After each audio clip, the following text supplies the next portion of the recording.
আসসালামু আলাইকুম ওয়া রাহমাতুল্লাহ। কেমন আছো সবাই? I hope everyone is well by the grace of the almighty. আমি আনাজ ইউসুফ হামিম, তোমাদের সাথে আছি এসওইতে বায়োলজির ইনস্ট্রাক্টর হিসেবে। আজকে মেইনলি আমি যে টপিকটা নিয়ে আলোচনা করতে আসছি সেটা হচ্ছে তোমাদের জীববিজ্ঞান বইয়ের এসএসসি লেভেলের চ্যাপ্টার 12। হ্যাঁ, সেটার নাম হচ্ছে জীবের বংশগতি এবং জৈব অভিব্যক্তি। এই চ্যাপ্টারটা নিয়ে মেইনলি আলোচনা করব। আর আমি যদি একটু সহজ করে বলি তাহলে তোমাদের এই চ্যাপ্টারের কিন্তু দুইটা পার্ট। হ্যাঁ, একটা হচ্ছে বংশগতি পার্ট আর আরেকটা হচ্ছে বিবর্তন পার্ট। তো নর্মালি বিবর্তন পার্ট সেটা থেকে ভালোই কোশ্চেন আসে না এরকম না, বাট ওটা পড়ানোর মতো না। পড়ানোর মতো হচ্ছে জেনেটিক্স পার্টটা।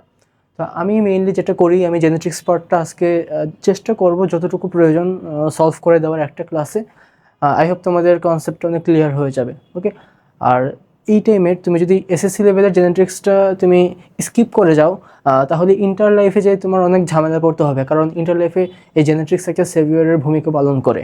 ওকে, তো আজকের লেকচার শেষে আমরা মেইনলি যে জিনিসগুলো দেখতে পারবো অথবা বুঝতে পারবো সেগুলো হচ্ছে তোমাদের বইয়ের টপিকগুলোই জাস্ট আমি লিখে দিয়েছি। ক্রোমোজোম, ডিএনএ, আরএনএ, আরও যা যা আছে, মেন্ডেলের ভূমিকা, ডিএনএ রেপ্লিকেশন, ডিএনএ টেস্ট, লিঙ্গ নির্ধারণ।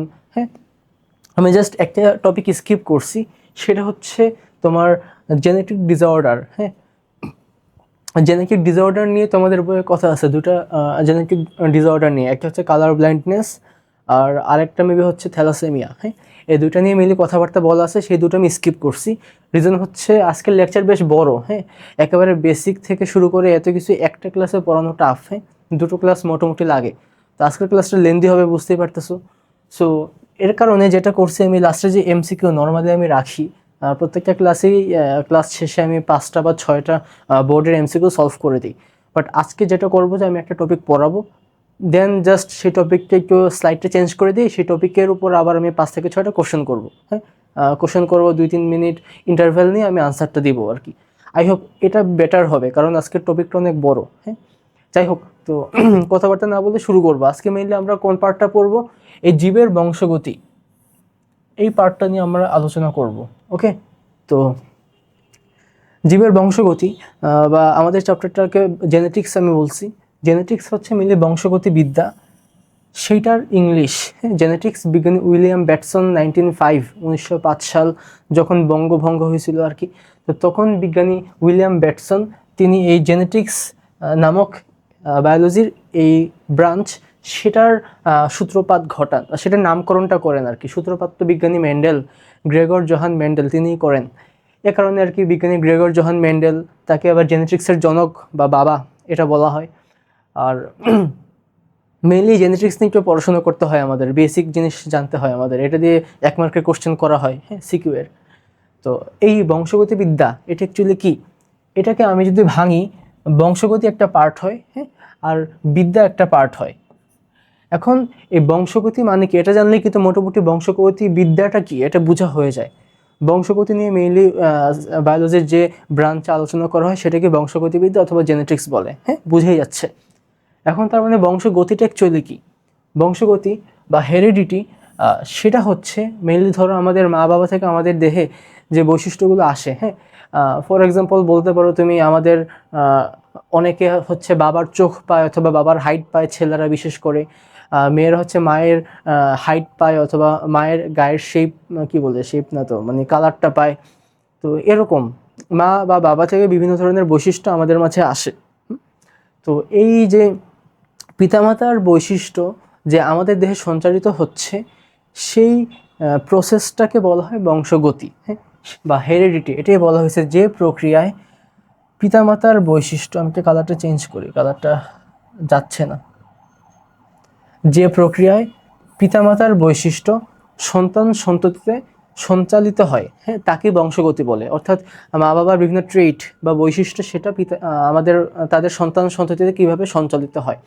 আর এই যে প্রসেস, এই প্রসেসটা নিয়েই মেনলি আমাদের সায়েন্সের যে চ্যাপ্টারে অথবা যেই ব্রাঞ্চে আলোচনা করা হয় সেই ব্রাঞ্চটাকে বলা হয় বংশগতিবিদ্যা বা জেনেটিক্স।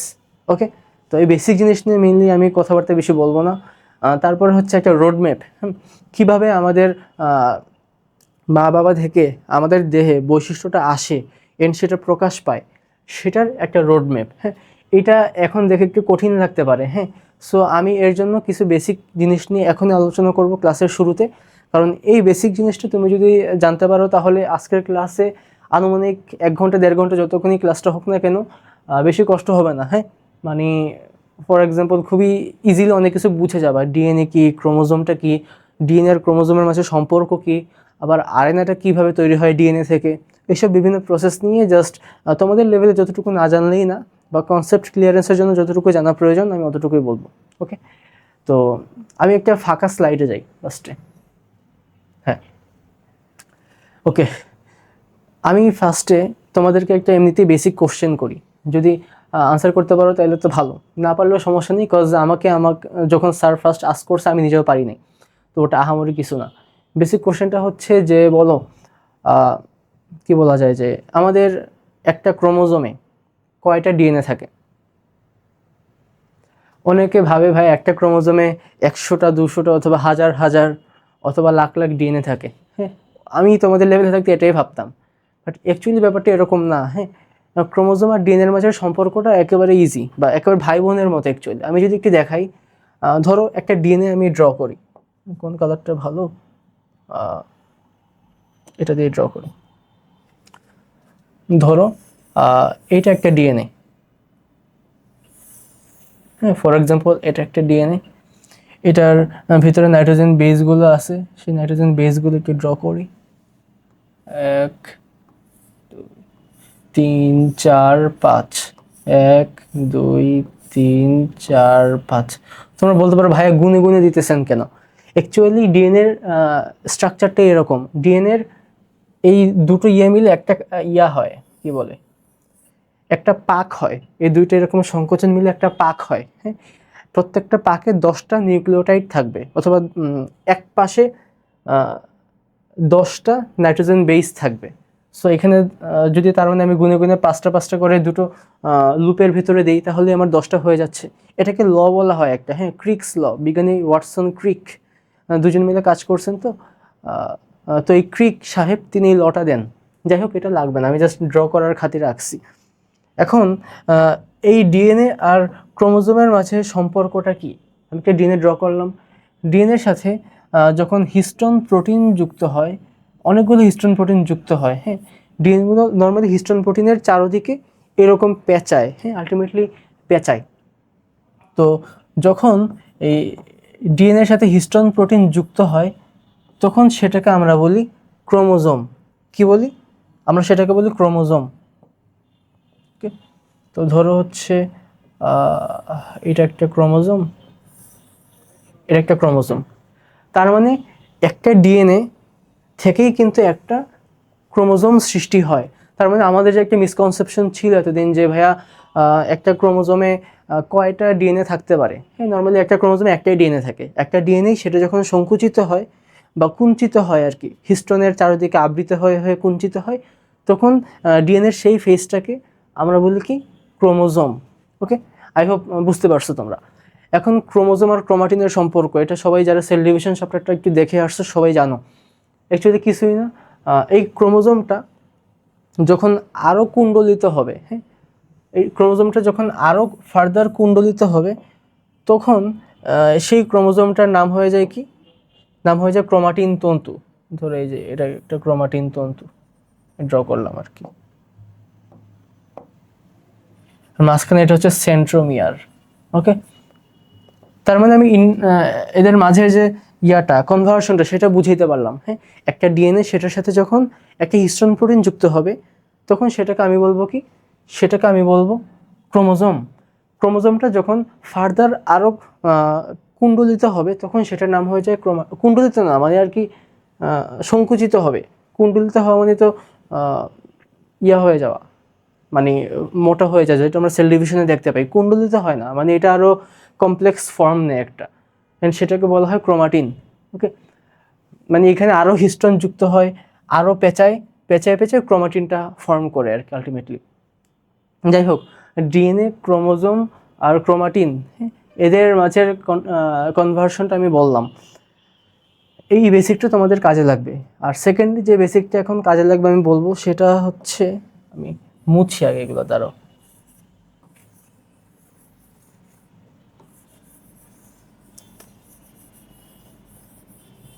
ডিএনএটা সোজা করে রাখলে মোছা লাগতো না, যাই হোক। তো ধরো আমি আরেকটা ডিএনএ আঁকতেছি এখন, হ্যাঁ।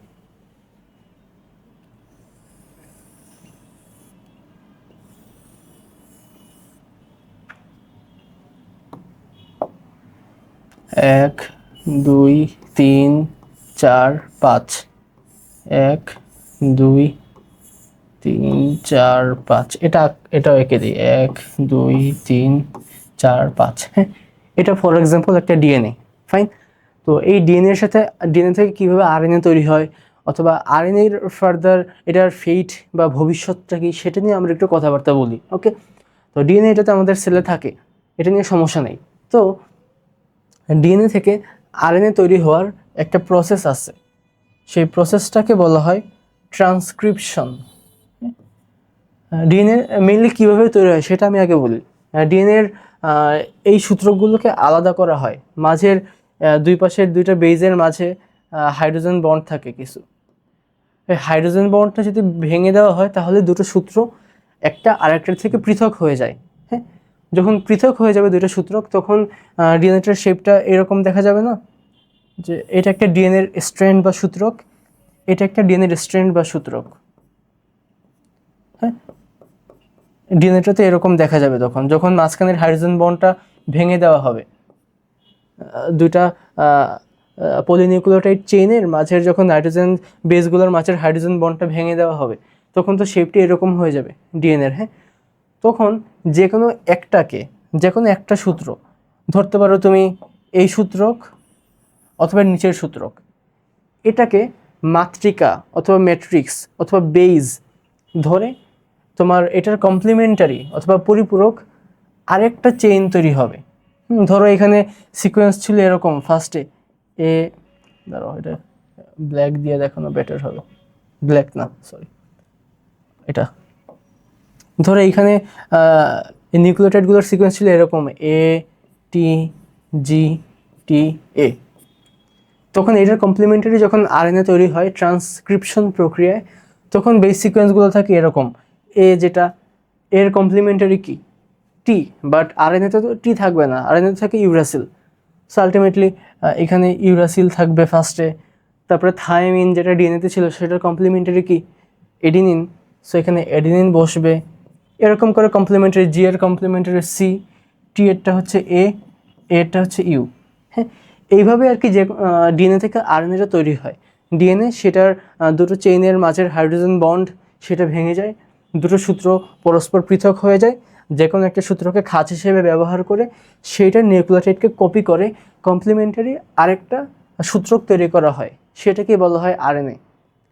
তো এই আরএনএ তৈরির প্রসেসটা হচ্ছে ট্রান্সক্রিপশন, এটা ইন্টারে পাবা তোমরা, হ্যাঁ। এখন জাস্ট বোঝানোর খাতিরে যে ডিএনএ থেকে আরএনএ কীভাবে তৈরি হয়। এখন এই আরএনএ যেটা তৈরি হলো ডিএনএ থেকে, এইটার পরবর্তীতে ভবিষ্যৎটা কী, এই আরএনএর কাজ কী, হ্যাঁ। আমরা জানি ডিএনএ কোথায় থাকে, নিউক্লিয়াসে, হ্যাঁ, এটা নর্মাল। তো ডিএনএ থেকে যে আরএনএ তৈরি হবে এটা কোথায় তৈরি হবে, নিউক্লিয়াসে, এটাও তো ইজি। তো তার মানে এই যেটা আমি তৈরি করলাম আরএনএ, এই আরএনএটা কোথায় তৈরি হয়ে আছে, আরএনএটা তৈরি হয়ে আছে নিউক্লিয়াসে। এখন এই আরএনএর ফার্দার ফেট হচ্ছে, এই আরএনএটা আমাদের প্রোটিন তৈরিতে হেল্প করে। কিভাবে, এই আরএনএটা এরপরে চলে যায় হচ্ছে আমাদের সেলের বাইরে না সরি, নিউক্লিয়াসের বাইরে। এতক্ষণ ধরে তৈরি হয় নিউক্লিয়াসে আছে, এরপর এটা আর কি চলে যাবে হচ্ছে সাইটোপ্লাজমে, নিউক্লিয়াস থেকে এটা সাইটোপ্লাজমে চলে যাবে। কেন সাইটোপ্লাজমে চলে যাবে, ওর প্রোটিন তৈরি করতে হবে, হ্যাঁ। আর তোমাকে যদি কেউ পৃথিবীতে জিজ্ঞেস করে যে আমাদের সেলের কোন অঙ্গাণু বা অর্গানিলি সেটা মেইনলি প্রোটিন তৈরি করে, প্রোটিন সংশ্লেষ করে, একটাই, রাইবোজোম, হ্যাঁ। এখন রাইবোজোম হচ্ছে মাঝে মাঝে দেখবে এন্ডোপ্লাজমিক রেটিকুলামের গায়ে লেগে থাকে, যেটাকে আমরা রাফ এন্ডোপ্লাজমিক রেটিকুলাম বলি। তো সেইটাও তার মানে অবভিয়াসলি প্রোটিন সংশ্লেষ করবে, কেন, ওর গায়ে রাইবোজোম লেগে আছে। তো আলটিমেটলি আমাদের সেলের একটা অর্গানিলি সেটাই প্রোটিন সংশ্লেষ করে, রাইবোজোম। সো এই আরএনএ যেটা তৈরি হলো, এই আরএনএটাকে এখন যেতে হবে রাইবোজোমে, কারণ প্রোটিন তৈরি করতে হবে। আর আমরা জানি প্রোটিনই হচ্ছে জীবনের ভাষা বা ল্যাঙ্গুয়েজ অফ লাইফ। সো যখন প্রোটিন সংশ্লেষ হবে সেই প্রোটিনটাই মেনলি আমাদের বৈশিষ্ট্য ম্যানিফেস্ট করবে। তো আলটিমেটলি এই আরএনএ যেটা ডিএনএ থেকে তৈরি হলো সেটা এখন নিউক্লিয়াস থেকে সাইটোপ্লাজমে যাবে, কারণ সাইটোপ্লাজমে রাইবোজোম আছে। আলটিমেটলি সেই রাইবোজোম কী করবে, রাইবোজোম এই আরএনএর এই সিকোয়েন্স ওয়াইজ এই সিকোয়েন্সটা কোন অ্যামিনো অ্যাসিডকে ইন্ডিকেট করে সেই রকম অ্যামিনো অ্যাসিডগুলোর চেইন বানাবে। এটা একটা অ্যামিনো অ্যাসিড, ধরো এটা একটা অ্যামিনো অ্যাসিড, এরকম অনেকগুলো অ্যামিনো অ্যাসিডের চেইন বানাবে এই প্রোটিন সিকোয়েন্স অনুসারে। তিনটা বেস সিকোয়েন্স একটা সার্টিন অ্যামিনো অ্যাসিডকে ইন্ডিকেট করে। তো আলটিমেটলি যখন এই এমআরএনএটা বা এই আরএনএটা নিউক্লিয়াস থেকে বের হয়ে সাইটোপ্লাজমে গেল, সাইটোপ্লাজমে যাওয়ার পরে ও রাইবোজোমের কাছে যে বলছে আমার কাছে এই সিকোয়েন্স আছে, বেস সিকোয়েন্স অথবা এই ক্ষারের সিকোয়েন্স আছে, এটার মতো করে তুমি আমাকে প্রোটিন বানিয়ে দাও। তো তারপরে এটা তিনটা করে ভাগ ভাগ করে নেয় রাইবোজোম, প্রতি তিনটার জন্য একটা করে অ্যামিনো অ্যাসিড বানায়। বানায় বলতে সেলের ভেতরে থাকে, ধরে নিয়ে আসে আর কি, ওটার কাজ আরেকজন করো, ও তো কিছু তোমাদের লেভেলে নাই। ওকে, তো যাই হোক, তো এইভাবে করে রাইবোজোম মেনলি যে কাজটা করে অ্যামিনো অ্যাসিডগুলো তিনটা করে বেস সিকোয়েন্সের জন্য একটা করে অ্যামিনো অ্যাসিড যুক্ত হয়। আলটিমেটলি অ্যামিনো অ্যাসিডের চেইনকে তো আমরা প্রোটিন বলি। হ্যাঁ, এটা আমি নেক্সট প্রিভিয়াস লেকচারে পড়ে আসছি যে কার্বোহাইড্রেট হচ্ছে মেনলি গ্লুকোজ। হ্যাঁ, গ্লুকোজের পলিমারই হচ্ছে কার্বোহাইড্রেট, আর প্রোটিনের যে মনোমার অথবা অ্যামিনো অ্যাসিডের পলিমারই হচ্ছে প্রোটিন। হ্যাঁ, তো আলটিমেটলি এটাই হয় যে আরএনএটা সাইটোপ্লাজমে আসে, রাইবোজোমের কাছে যায়, রাইবোজোম ওর বেস সিকোয়েন্স অনুসারে তিনটা করে ভাগ করে নেয়, প্রতি ভাগের জন্য একটা করে অ্যামিনো অ্যাসিড নিয়ে আসে। এরকম করে সিকোয়েন্স ওয়াইজ আনতেই থাকে অ্যামিনো অ্যাসিড। পরে যে অ্যামিনো অ্যাসিডের চেইনটা তৈরি হয় সেটাকে আমরা প্রোটিন বলি। পরে সেই প্রোটিনটা আমাদের সেলের বাইরে চলে যায়, সেলের বাইরে যেখানে কাজ করা প্রয়োজন বা যেখানে বৈশিষ্ট্যটা দেখানো প্রয়োজন সেখানে যে বৈশিষ্ট্যটা প্রদর্শন করে। ওকে, তো এটাই হচ্ছে মেইনলি কীভাবে মা বাবা থেকে আমাদের দেহে, তো অবভিয়াসলি মা বাবার থেকে সেল ডিভিশনের মাধ্যমে, মা বাবার মিলনের মাধ্যমে যে জাইগোট হলো সেখানে তো মা বাবার ডিএনএগুলোই চলে আসছে ক্রোমোজোমের মাধ্যমে। তো পরবর্তীতে মা বাবার ক্রোমোজোম বা ডিএনএগুলো আমাদের দেহে আসে, সেগুলো কিভাবে আমাদের দেহে তাদের বৈশিষ্ট্যগুলো ম্যানিফেস্ট করতেছে সেই পাথওয়েটা আমি দেখাইলাম। ওকে, আমাদের দেহের ডিএনএ এটা তো মিলে মা বাবারই ডিএনএ, তাই না? তো এই ডিএনএটা এটার ফার্স্টে দুইটা সূত্রকের মাঝে যে হাইড্রোজেন বন্ড থাকে সেই বন্ডটা ভেঙে যায় একটা এনজাইমের মাধ্যমে। সেই এনজাইমটা না জানলে হয় তোমাদের জন্য, এটা জাস্ট আমি বোঝানোর জন্য বলতেছি। তারপরে দুটো সূত্রক পৃথক হয়ে যায়, যে কোনো একটা সূত্র। হ্যাঁ, যে কোনো সূত্রক বলতেছি এই কারণে তোমাদের লেভেলে এতটুকুই এনাফ, এর বেশি কিছু ইন্টারে এখন নেই। ওকে, তো একটা সূত্রককে বেস ধরে সেটার জন্য এমআরএনএ কেন বলছে, আরএনএ তৈরি হয়। হ্যাঁ, অ্যান্ড সেই আরএনএটা মেনলি এটার কমপ্লিমেন্টারি হবে, এটাই নর্মাল। তারপরে এই আরএনএটা চলে যায় হচ্ছে রাইবোজোমে যে বলে যে আমার কাছে এই সিকোয়েন্স আছে, এই সিকোয়েন্সটা আমি আমার ডিএনএ থেকে কালেক্ট করছি, এই সিকোয়েন্স ওয়াইজ তুমি আমাকে প্রোটিন বানিয়ে দাও। পরে রাইবোজোম অ্যামিনো অ্যাসিড যুক্ত করে, এরকম তিনটা করে বেস সিকোয়েন্সের জন্য একটা করে অ্যামিনো অ্যাসিড নিয়ে আসে। পরে সেগুলোকে যুক্ত করে একটা অ্যামিনো অ্যাসিডের চেইন বা প্রোটিন তৈরি করে। এরপর প্রোটিনটা আমাদের দেহে বৈশিষ্ট্য ম্যানিফেস্ট করে। হ্যাঁ, এইভাবে এই কথাগুলোই আর কি আমি ঘুরে ভেচে আগের এখানে বলছি। বংশগতির মূল ধারণা মানে কীভাবে এই বৈশিষ্ট্যগুলো সঞ্চালিত হয় পিতামাতা থেকে সন্তানে, সেটা বুঝেইলাম আমি। যে আমাদের দেশে ক্রোমোজোম থাকে যেটা আমরা মা বাবা থেকে পাই, সেই ক্রোমোজোমটা পরবর্তীতে ক্রোমোজোম তো মিলে ডিএনএ থেকেই গঠিত হয়। আমি সবার আগে এর জন্য এটাই বলে নিছি, ডিএনএর সাথে হিস্টোন প্রোটিন যুক্ত হয়, হিস্টোন মিলে ফর্ম করে ক্রোমোজোম। পরে ক্রোমোজোম যখন আরও পাতলা হতে থাকে তখন সেটা হয়ে যায় ক্রোমাটিন। তো সেটাই ডিএনএর ভেতরে মিলি, ক্রোমোজোমের ভেতরে মিলি ডিএনএটাই থাকে। সেই ডিএনএ থেকে মাঝখানের হাইড্রোজেন বন্ড সেপারেট হয়ে যায়, দুটো সূত্রক পৃথক হয়ে যায়, যে কোনো একটা সূত্রককে বেস ধরে অথবা মাতৃকা অথবা ম্যাট্রিক্স ধরে একটা আরএনএ ফর্ম হলো। সেই আরএনএটা পরে উৎপত্তিস্থল অথবা নিউক্লিয়াস থেকে বের হয়ে সাইটোপ্লাজমে আসবে। সাইটোপ্লাজমে আসার পরে সাইটোপ্লাজমে যে রাইবোজোম আছে তার কাছে যে প্রোটিন তৈরি করে, অ্যামিনো অ্যাসিডের চেইন তৈরি করার মাধ্যমে একটা প্রোটিন তৈরি করে। পরে এই প্রোটিনটা জায়গা মতো যায়, ধরো হচ্ছে আমাদের লেন্থ বা হাইট প্রকাশের প্রোটিন হচ্ছে এটা কোথায় যাবে, যেখানে আমাদের গ্রোথ হয়, যেরকম আমাদের বোনসে চলে যাবে অথবা যেই জায়গায় যাওয়া প্রয়োজন সেখানে চলে যাবে। আলটিমেটলি এভাবে আমাদের দেহে বৈশিষ্ট্যতা প্রদর্শন করে। হ্যাঁ, আর আমি কিছু স্পেশাল জিনিস তোমাদেরকে বলছি, যেরকম প্রোটিন, এটাকে ল্যাঙ্গুয়েজ অফ লাইফ বা প্রোটিনের জীবনের ভাষা বলা হয়, এটা আমি বলছি তোমাকে। এটাই আর কি, এতক্ষণ ধরে এটাই বুঝাইলাম। এটা না জানলে মেইনলি জেনেটিক্স পড়ে লাভ নাই। হ্যাঁ, মেইন থিম কি এটা বুঝতে হবে তোমার। ইন্টারে না হলে তুমি অনেক কিছু পড়বা, বাট এগুলোতে আলটিমেটলি কোনো লাভ হবে না তুমি যদি না বুঝো। আর ডিএনএ থেকে যে আরএনএটা তৈরি হলো সেই প্রসেসটার নাম আমি বলছিলাম, সেটা হচ্ছে ট্রান্সক্রিপশন। আর এই আরএনএটা পরবর্তীতে যে সেলের বাইরে চলে যায়, সেলের বাইরে যে আরএনএটা রাইবোজোমের কাছে যে প্রোটিন তৈরি করে, সেই প্রোটিন তৈরির প্রসেসটার নাম হচ্ছে ট্রান্সলেশন। ওকে, তো এতটুকু এনাফ তোমাদের জন্য। ওকে, এখন আর কি, এখন আমি বেসিক তোমাদের যতটুকু বই আছে সেখানে চলে যাই। আমি তোমাদের বইয়ে ফার্স্টে এরকম বংশগতিবিদ্যা নিয়ে আলোচনা করা হয়েছে, তারপরে ক্রোমোজোমে চলে গেছে। সো আমি ক্রোমোজোমেই আসি। ক্রোমোজোম কি? এটা বংশগতির প্রধান উপাদান। এটা নর্মাল, কারণ মেনলি বংশগতির বাহক তো ক্রোমোজোমই। ক্রোমোজোমই তো আমাদের বৈশিষ্ট্যগুলোকে মা বাবা থেকে নিয়ে আসে। হ্যাঁ, সো এটা বুঝেই যাচ্ছে। বিজ্ঞানী স্ট্রেস বার্জার তিনি সর্বপ্রথম ক্রোমোজোম আবিষ্কার করেন। সালটা লেস ইম্পর্টেন্ট, 1875, তাও দেখে রাখতে পারো, এটা তোমাদের সুবিধার জন্য। বাট সায়েন্টিস্টের নাম আসে, কোন বিজ্ঞানী ক্রোমোজোম আবিষ্কার করছেন? বিজ্ঞানী স্ট্রেস বার্জার। অ্যান্ড এই আরও অনেক নাম তোমরা ইন্টারে পড়বা, যেরকম ফার্স্ট মানুষের ডিএনএ কাউন্ট করছেন কে? Theophilus painter.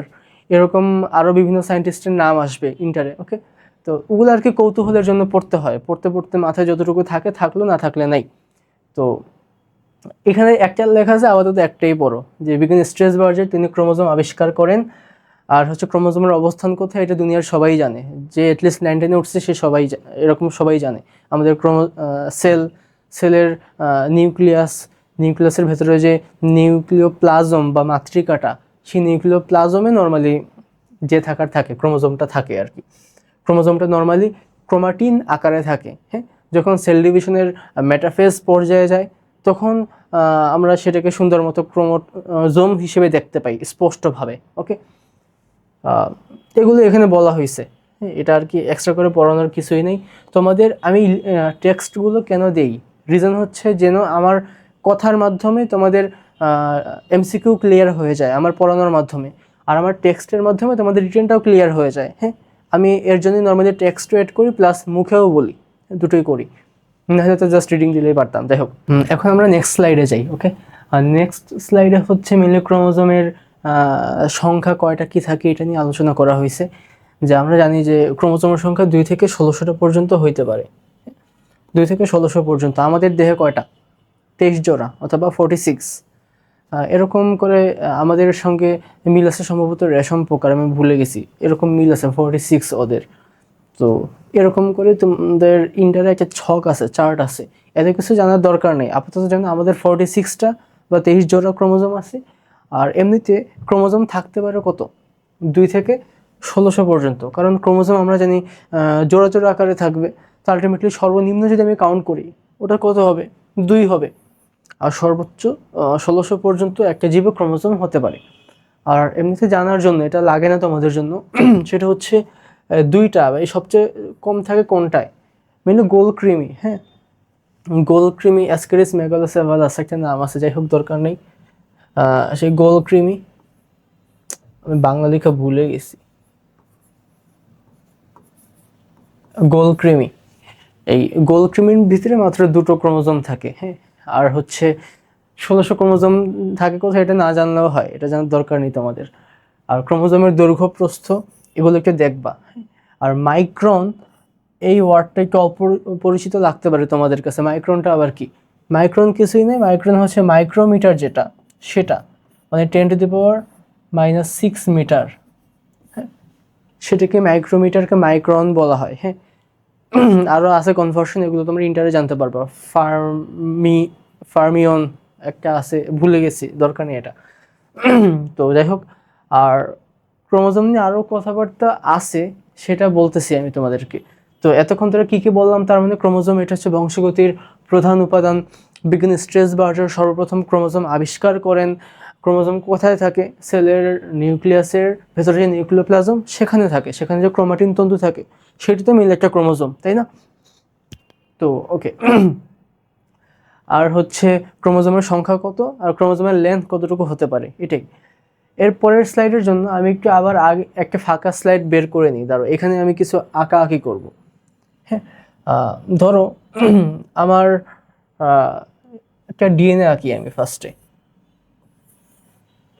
হ্যাঁ, তো 1 2 3 4 5, 1 2 3 4 5, নিচেরটা রাখলাম না। তো মেইনলি আমার একটা ডিএনএতে অনেকগুলো এরকম বেস সিকোয়েন্স থাকে, এ টি জি সি এ, এরকম করে এখানেও কিছু বেস সিকোয়েন্স থাকে। হ্যাঁ, আলটিমেটলি এইসব বেস সিকোয়েন্স থাকে বিধায় আমাদের বিভিন্ন বেস সিকোয়েন্সের জন্য বিভিন্ন অ্যামিনো অ্যাসিড আসে, সেভাবে বিভিন্ন প্রোটিন সংশ্লেষ হয়। এটা আমি মাত্রই বললাম আর কি তোমাদেরকে। যাই হোক, তো কথা হচ্ছে যে এই যে বেস সিকোয়েন্সগুলো আছে এর মধ্যে সব বেস সিকোয়েন্সই অ্যামিনো অ্যাসিডকে ইন্ডিকেট করে না। হ্যাঁ, ধরো হচ্ছে যে আমার বা হ্যাঁ, ধরো হচ্ছে আমার এই ফার্স্ট থেকে শুরু করে ফর এক্সাম্পল এতটুকু এই রিজনের যে বেস সিকোয়েন্সগুলো আছে সেইগুলো অনুসারে যদি অ্যামিনো অ্যাসিড আসে, আলটিমেটলি একটা প্রোটিন সংশ্লেষ হয়। হ্যাঁ, তো তার মানে এই এতটুকু এরিয়া যদি কোড করা হয়, এমআরএনএ যদি বা আরএনএটা যদি কপি করে, তাইলেই আলটিমেটলি আমাদের বৈশিষ্ট্যটা প্রকাশ পাবে, তাই তো? তো তার মানে ডিএনএর এই পোর্শনটুকু হচ্ছে বৈশিষ্ট্য নিয়ন্ত্রণকারী একটা পোর্শন। হ্যাঁ, তারপরে ধরো নিচের পোর্শনে কিছু নেই, আবার ধরো এদিক দিয়ে আরেকটা বৈশিষ্ট্য নিয়ন্ত্রণকারী পোর্শন শুরু হয়ে গেছে। তো ডিএনএর এই সার্টিন পয়েন্ট যেগুলোকে কোড করলে একটা প্রোটিন আসে, অ্যান্ড সেই প্রোটিনটা একটা বৈশিষ্ট্য নিয়ন্ত্রণ করে, সেই certain portion of DNA is called জিন।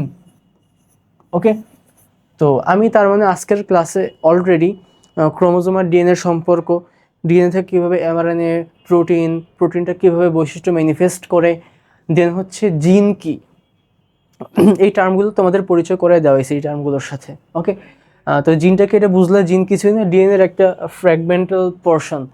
এই পোর্শনটা কী করে, এই ডিএনএর এই পোর্শনটুকুতে এমন বেস সিকোয়েন্স থাকে যেটা একটা বৈশিষ্ট্যকে ইন্ডিকেট করে, অর্থাৎ যেটাকে কোড করলে একটা বৈশিষ্ট্য প্রকাশ পায়, তাই তো? তো এই জিন, এই ওয়ার্ডটা কেন পড়াইছি এটা এখনই লাগবে। যে দেখো, ক্রোমোজোমে জিন থাকে, আমি বললাম যে ক্রোমোজোম অ্যাকচুয়ালি কিছুই না, ক্রোমোজোম হচ্ছে ডিএনএর সংকুচিত বা কুণ্ডলিত রূপ, সেটাকে ক্রোমোজোম বলে। সো ডিএনএতে জিন থাকা আর ক্রোমোজোমে জিন থাকা দুটো সেমই হবে, সেটাই বলা হয়েছে। ক্রোমোজোমে জিন থাকে যা জীবের বিভিন্ন বৈশিষ্ট্য নিয়ন্ত্রণ করে, সিম্পল। তারপরের পয়েন্টে কি বলা হয়েছে যে জননকোষ সৃষ্টির সময় পিতামাতার কাছ থেকে একটা একটা করে ক্রোমোজোম আসে। হ্যাঁ, ধরো হচ্ছে আমাদের দেহে 23 জোড়া ক্রোমোজোম, তাই তো? তো আমি জাস্ট ফর এক্সাম্পল, এটা হচ্ছে আমার এক জোড়া ক্রোমোজোম। ওকে, এটা ধরো আরেক জোড়া ক্রোমোজোম। আবার এই প্রতি জোড়া ক্রোমোজোমের একটা আসে বাবার কাছ থেকে, একটা আসে মায়ের কাছ থেকে। হ্যাঁ, এটা নর্মাল, এটাই হয়। অ্যান্ড তার মানে আমি বলতে পারি যখন জননকোষ সৃষ্টি হয়, বা তোমার বাবার কেসে, আমাদের বাবার কেসে জননকোষ যখন সৃষ্টি হয় দেহকোষ থেকে, তখন আমরা জানি জননকোষে 23টা, নট 23 জোড়া, হ্যাঁ 23টা ক্রোমোজোম থাকে। তো আলটিমেটলি বাবার জননকোষের তার মানে আমাদের যে প্রত্যেকটা সেলে এক জোড়া করে ক্রোমোজোম থাকে, বাবার জননকোষে সবগুলোর একটা একটা করে ছিল, আর মায়ের জননকোষে সবগুলোর আরেকটা করে ছিল। পরে যখন মা আর বাবার জননকোষ ফিউজ হয়েছে মিলনের পরে, তখন মেইনলি যে এরা জোড়া ফর্ম করছে, সেই জোড়াটাই মেইনলি আমাদের দেহকোষে এখনও রানিং অবস্থায় আছে। ওকে, তো তার মানে জননকোষ যখন সৃষ্টি হয়েছিল আমাদের মা বাবার দেহে, তখন মেইনলি এগুলোর একটা একটা করে ছিল মা বাবার জননকোষে। ধরো বাবার এটা ছিল, আর এইটা ধরো মায়ের জননকোষে ছিল, এটা মায়ের জননকোষে ছিল। আলটিমেটলি যখন মা আর বাবার এই জননকোষ দুটো ফিউজ হয়েছে, 23 করে দুটো ক্রোমোজোম যুক্ত সেল ফিউজ হয়েছে, তখন আলটিমেটলি আমাদের 46 ক্রোমোজোম যুক্ত একটা সেল ফর্ম হয়েছে। সেগুলোর প্রত্যেকটা জোড়ার একটা বাবা থেকে আসছে এবং একটা মা থেকে আসছে। হ্যাঁ, এভাবে মিলে আমাদের ক্রোমোজোমগুলো বিন্যস্ত হয়েছে আমাদের দেহে, সেটাই এখানে বলা হয়েছে। জননকোষ সৃষ্টির সময় যখন আমাদের মা বাবার দেহে জননকোষটা সৃষ্টি হচ্ছিল, ছেলেদের ক্ষেত্রে জননকোষকে বলা হয় শুক্রাণু, মেয়েদের ক্ষেত্রে ডিম্বাণু, আমরা জানি। তো এই শুক্রাণু অথবা ডিম্বাণু সৃষ্টির সময় ক্রোমোজোমগুলো ভাগ ভাগ হয়ে যায়। হ্যাঁ, সেটাই এখানে বোঝানো হয়েছে, একটা একটা করে থাকে, পরবর্তীতে সেগুলো মা থেকে একটা বাবা থেকে একটা এসে মোট এক জোড়া ক্রোমোজোম ফর্ম করে আমাদের দেহে। আর হচ্ছে এই তো, এটা হচ্ছে ক্রোমোজোমের মাধ্যমে বংশগতীয় বৈশিষ্ট্য যেগুলো আছে সেগুলো মা বাবা থেকে সন্তান সন্ততিতে সঞ্চালিত হয়। এজন্য ক্রোমোজোমকে বংশগতির ভৌত ভিত্তি বা ফিজিক্যাল বেসিস অফ হেরিডিটি বলা হয়। ওকে, তো এইটা মাঝে মাঝে কোশ্চেন করা হয় 3 মার্কসে, একটা ছবি এঁকে দেয় ক্রোমোজোমের, তারপরে কোশ্চেন করা হয় যে উদ্দীপকের উল্লেখিত চিত্রটিকে বংশগতির ভৌত ভিত্তি বলা হয় কেন। হ্যাঁ, তখন আমি প্রিভিয়াসলি যা যা পড়াইছি এই টেক্সটগুলো লিখবা আর হচ্ছে ক্রোমোজোমের এই ছবিটা এঁকে দিবা। অলরাইট, যদি ক্রোমোজোমের ছবিটা এঁকে দাও তাহলে ফুল মার্কসটা পেয়ে যাবা। লেখা কিন্তু খুবই কম। হ্যাঁ, আর ক্রোমোজোমের ছবি নিয়ে আমি যেহেতু অ্যাড করছি, মেইনলি এটা তোমাদের চ্যাপ্টার 2 এর পড়া। হ্যাঁ, সেলের যে চ্যাপ্টারটা সেটার পড়া। আমি জাস্ট একটু দেখাই দিতে পারি প্রত্যেকটা ক্রোমোজোমেরই। এখানে দেখা যাচ্ছে আমি নর্মালি ক্রোমোজোম এরকম করে রাখছি, হ্যাঁ, বাট এখানে এরকম কেন ক্রোমোজোমটা? অ্যাকচুয়ালি রিজন হচ্ছে নর্মালি ক্রোমোজোম এরকমই থাকে। হ্যাঁ, বাট যখন সেল ডিভিশন হয়, হ্যাঁ, বা মাইটোসিস ডিভিশনটা হয়, তখন আমরা সবাই জানি যে এর আগে কিছু প্রস্তুতি দশা থাকে, বা যেটাকে আমরা বলতে পারি যে ইন্টারফেস দশা বা ইন্টারফেস পর্যায়। তো সেই দশাতে মেনলি ডিএনএ রেপ্লিকেশন হয়। যখন আমরা জানি যে এই একটা ডিএনএ থেকে একটা এরকম ফর্ম হলো ক্রোমোজোম, এখন ইন্টারফেস দশায় যখন ডিএনএ রেপ্লিকেশন হলো তখন কি হয়, একটা থেকে দুটো ডিএনএ তৈরি হবে, এটাই নর্মাল। তো আলটিমেটলি কিন্তু ক্রোমোজোম তো একটাই থাকতে হবে, ক্রোমোজোম তো ডাবল হওয়া যাবে না। তো তখন আর কি শেপটা এরকম হয়ে যায়, এই বরাবর একটা ডিএনএ থাকে, এই বরাবর একটা ডিএনএ থাকে, আর মাঝে বরাবর সেন্ট্রোমিয়ারটা থাকে, সেটা এখানে দেখানো হয়েছে। অর্থাৎ নর্মালি সেল ডিভিশনের টাইমে আমরা যে ডিএনএ রেপ্লিকেশন হওয়ার পরে যে ক্রোমোজোমটা সেটাকে এখানে দেখানো হয়েছে, অ্যান্ড নর্মালি স্যার ম্যাডামরা এটাকেই পছন্দ করে। ওকে, বাট এটা হচ্ছে নর্মাল কেসে আমাদের দেওয়া ক্রোমোজোমগুলো এভাবে থাকে। হ্যাঁ, বাট যখন সেল ডিভিশন হয়, সেল ডিভিশনের টাইমে ক্রোমোজোমটা এরকম হয়ে যায় কেন? সেল ডিভিশনের আগে যে ইন্টারফেস দশা, তখন ডিএনএ রেপ্লিকেশন হয়। তখন ডিএনএ রেপ্লিকেশন হলে এই বরাবর একটা ডিএনএ থাকবে, এই বরাবর একটা ডিএনএ থাকবে। ওকে, বাট ক্রোমোজোম তো একটাই আছে। হ্যাঁ, কারণ সেন্ট্রোমিয়ারের তো ডিভিশন হয় নাই। সেন্ট্রোমিয়ারের ডিভিশন হবে সেল ডিভিশনের ভেতরে, যে সেল ডিভিশনের ভেতরের মেটাফেজ দশায় যে মেইন সেন্ট্রোমিয়ারের ডিভিশনটা হবে। ওকে, তো তখন অন্য হিসাব। বাট এর আগে তো সেন্ট্রোমিয়ারের ডিভিশন হয়নি, জাস্ট ডিএনএ রেপ্লিকেশন হয়েছে। তো আলটিমেটলি ক্রোমোজোম একটাই থেকে যায়, বাট শেপটা এরকম হয়ে যায়। ওকে, আশা করি কনফিউশন হবে না ক্রোমোজোমের শেপ কেন ভাই একভাবে আঁকছে অথবা এখানে কোনো একভাবে দেখাইছে। আই হোপ ক্লিয়ার হয়ে যাবে ব্যাপারটা। এবার আসি, এই যে স্ট্রাকচারটা ক্রোমোজোমের, এখানে তার মানে সেন্টারে থাকবে একটা সেন্ট্রোমিয়ার, দেখাই যাচ্ছে। এই যে ভিতরে ডিএনএ আমি বলছিলাম, হ্যাঁ, ডিএনএ এখানে কিন্তু তার মানে একটাই ক্রোমোজোম কিন্তু দুইটা ডিএনএ দেখা যাচ্ছে। হ্যাঁ, কারণ সেল ডিভিশনের টাইমে যে প্রোফেজ প্রোমেটাফেজ যেগুলো পড়ো না, তখন নর্মালি সেন্ট্রোমিয়ার একটা, সো ক্রোমোজোম একটা থাকবে, বাট ডিএনএ রেপ্লিকেশন হয়ে গেছে, সো ডিএনএ দুটো হয়ে যায়। এটা অ্যাটিপিক্যাল কন্ডিশন বা বিশেষ কন্ডিশন, নট টিপিক্যাল কন্ডিশন। ওকে, আর যে জিনিসটা দেখতে পাবা এই গঠনের ভেতরে, যেটা নিয়ে তোমার ঝামেলা হবে সেটা হচ্ছে টেলোমিয়ার নিয়ে। এই টেলোমিয়ার কি, এটা হয়তো আমরা অনেকেই জানি না, অথবা যারা ইন্টারও শেষ করে ফেলে তারাও অনেকে এটা নিয়ে ভালো মতো জানে না। বাট এই ক্রোমোজোমের যত স্ট্রাকচার আছে, সেন্ট্রোমিয়ার, ডিএনএ, অথবা আরও অনেক কিছু আছে, এই ক্রোমোজোমের যে স্ট্রাকচারগুলো আছে, যেরকম সেন্ট্রোমিয়ার, ডিএনএ, ক্রোমাটিড, এই স্ট্রাকচারগুলোর মধ্যে টেলোমিয়ার যে স্ট্রাকচারটা, সেই স্ট্রাকচারটা সবচেয়ে ইন্টারেস্টিং। হ্যাঁ, কেন এটা সবচেয়ে বেশি ইন্টারেস্টিং? কারণ হচ্ছে ফার্স্ট অফ অল এটার অবস্থানটা দেখো। এটার অবস্থানটা হচ্ছে ডিএনএর একেবারে প্রান্তের দিকে। আমি যদি অন্য কালারটা ইউজ করি, ব্ল্যাক ইউজ করি, এই টেলোমিয়ার এটার অবস্থান হচ্ছে ক্রোমোজোমের একেবারে প্রান্তের দিকে, এইসব দিকে। তার মানে এটার ফার্স্ট একটি ইম্পর্টেন্ট কাজ হচ্ছে এটা ক্রোমোজোমকে প্রোটেকশন দিবে। হ্যাঁ, নর্মাল কেস এটা। পাশাপাশি টেলোমিয়ারের কেন এত ইন্টারেস্টিং ইম্পর্টেন্স বা কী কী ইম্পর্টেন্স আছে? টেলোমিয়ার একটা সেল যখন ডিভাইড হয় তখন এই সেলের ভেতরে থাকা ক্রোমোজোমগুলোর টেলোমিয়ারের সাইজ কমতে থাকে। হ্যাঁ, তো এই টেলোমিয়ারের সাইজ ধীরে ধীরে কমতে থাকে, যত সেল ডিভিশন হয় তত এই টেলোমিয়ারের সাইজ কমতে থাকবে। এই কনসেপ্টটাকে কাজে লাগায় এই টেলোমিয়ারের লেন্থকে কাউন্ট করে একটা মানুষের এজ ডিটারমাইন করা হয়। হ্যাঁ, এটা কি ইম্পর্টেন্স। পাশাপাশি যখন ধরো একটা সেল অনেকবার ডিভাইড হয়েছে, তখন সেটার এই ক্রোমোজোমের টেলোমিয়ারের লেন্থ তো কমতে কমতে একেবারে কমে যাবে, অ্যান্ড এট লাস্ট যখন সর্বোচ্চ লেভেলের একদম ফাইনাল ডিভিশনটা হয়ে যাবে, যখন ওর টেলোমিয়ারটা থাকবে না, তখন এই সেলটাই মারা যায়। সেলটা অ্যাপোপ্টোসিস বা কী বলে মানে জেনারেল মৃত্যু ঘটে, মানে স্বেচ্ছায় মারা যায়, স্বেচ্ছায় না মানে আর কেউ মারা যাবে আর কি। কারণ হচ্ছে ক্রোমোজোমগুলো সব তখন সেলের ভেতরে থাকা বিভিন্ন এনজাইম দ্বারা নষ্ট হয়ে যাবে। সো আলটিমেটলি টেলোমিয়ার না থাকার কারণে সেলটা সার্ভাইভ করতে পারে না। ইট আন্ডারগোজ অ্যাপোপ্টোসিস। অ্যাপোপ্টোসিস কি, এটা হচ্ছে আর কি জেনেটিক্যালি একটা কন্ট্রোলড ডেথ অফ সেল। এটা মারা যাবে, সেলটা ন্যাচারালি মারা যায় আর কি। এটা কোনো ডিফেক্ট না, অথবা কোনো কী বলে বাংলায় এটাকে, কোনো অ্যাবনর্মাল কন্ডিশন না, এটা একটা জেনেটিক্যালি এটা হবেই, নর্মাল, এটা ন্যাচারাল।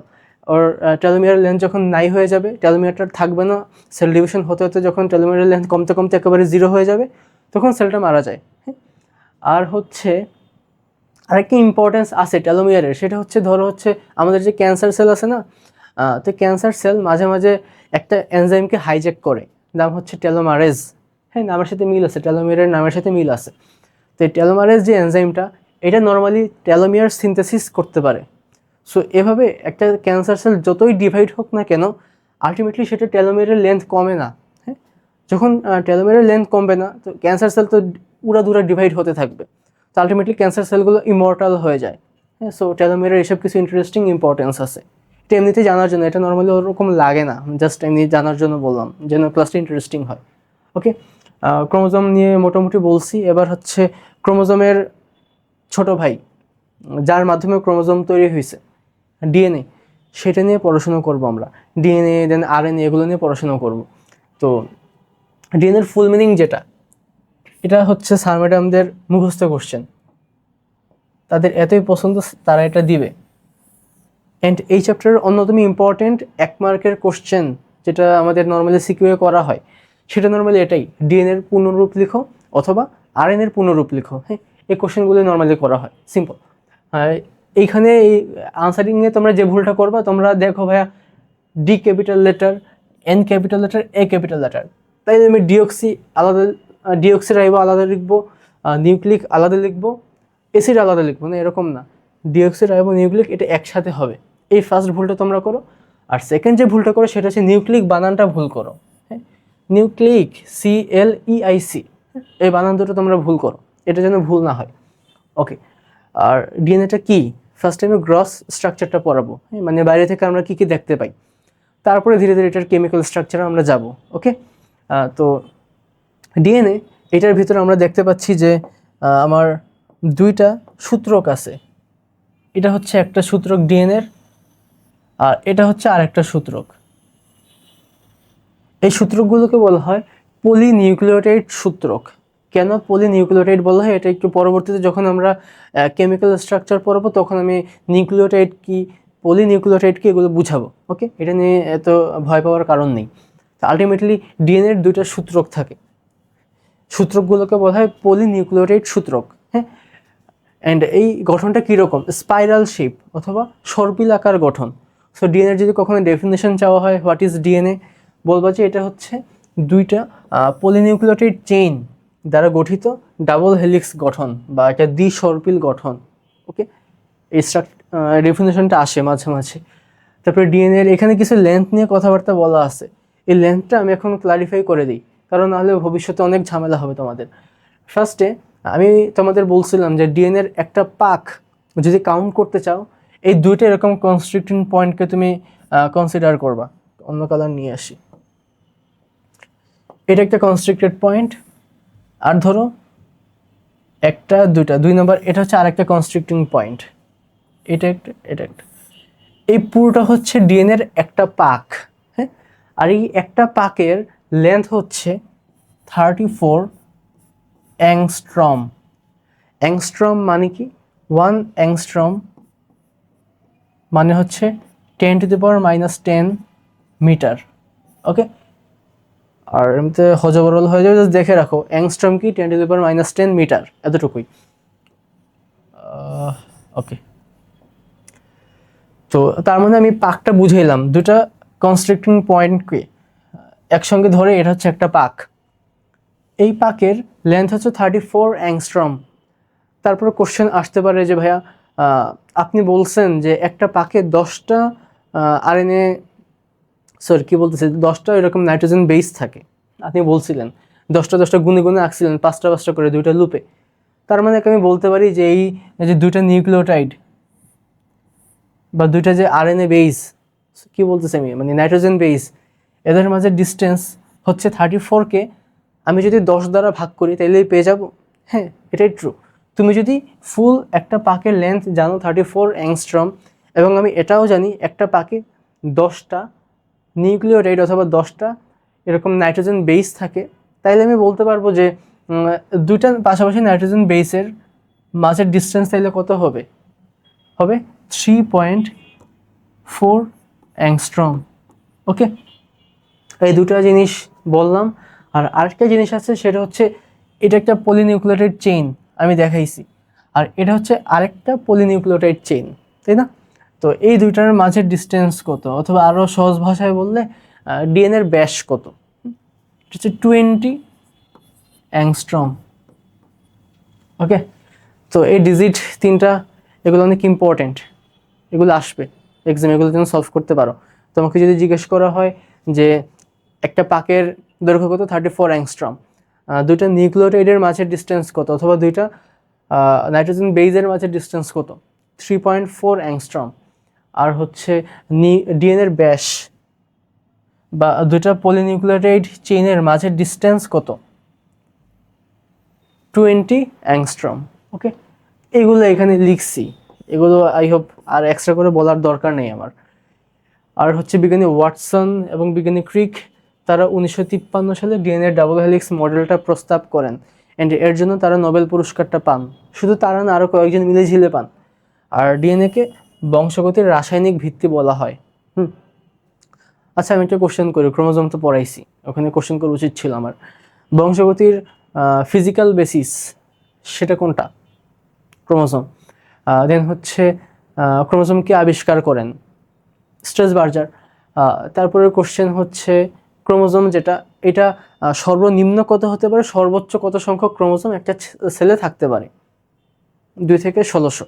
ওকে, 2 থাকে কাদের মাঝে? গোল কৃমির মাঝে। ওকে, তারপরে কোশ্চেন করা যেতে পারে ক্রোমোজোম দিয়ে যে কি করা যায়, তারা দেখে নিই, দৈর্ঘ্যপ্রস্থ লাগে, কম লাগে, আচ্ছা হবে। আর হচ্ছে এমনিতে ক্রোমোজোমের সেন্টারে থাকে সেন্ট্রোমিয়ার, সেটা বলছি, টেলোমিয়ার কি সেটাও বলছি, আই হোপ ঝামেলা হবে না। আরও কিছু স্ট্রাকচার আছে ক্রোমোজোমের, যেরকম বাহু বা ক্রোমাটিড বলি, যেটাকে আমরা নর্মালি এটাকে একটা বাহু বা একটা ক্রোমাটিড বলি, অর্থাৎ একটা ডিএনএকে রিপ্রেজেন্ট করে একটা ক্রোমোজোমের যে পোর্শনটুকু, সেটাকে একটা ক্রোমাটিড বা একটা বাহু বলি। তার মানে এই ক্রোমোজোমটা 2 বাহু বিশিষ্ট একটা ক্রোমোজোম, অর্থাৎ 2টা ক্রোমাটিড বিশিষ্ট একটা ক্রোমোজোম। এগুলো অ্যাকচুয়ালি এখানের পড়া না, এমনিতে বলে দিছি আর কি। এবার এসে ডিএনএর আমি কেমিক্যাল স্ট্রাকচার, এতক্ষণ ধরে গ্রস স্ট্রাকচার পড়ছি, যে এটা 2টা পলিনিউক্লিওটাইড চেনের একটা সর্পিলাকার গঠন, মাঝের লেন্থগুলো পড়ছি, এটাই। এখন অ্যাকচুয়ালি নিউক্লিওটাইডটা কি সেগুলো আমাদের জানা উচিত, অথবা পলিনিউক্লিওটাইডটা কি, অথবা আরও কোনো টার্ম আছে কি না এই রিলেটেড, হ্যাঁ, সেগুলো আমাদের জানা উচিত।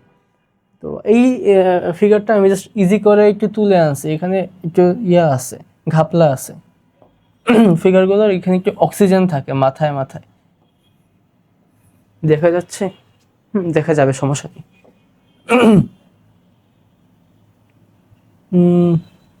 এটা দিই, হ্যাঁ, 5 কোণাকার সবগুলোর মাথায় একটা একটা করে অক্সিজেন থাকবে আর কি। ওকে, এখন আমি বুঝাই এই ফিগারটা। মেইনলি আমাদের যে ডিএনএ, এটার গাঠনিক উপাদান হচ্ছে 3টা। কয়টা? 3টা।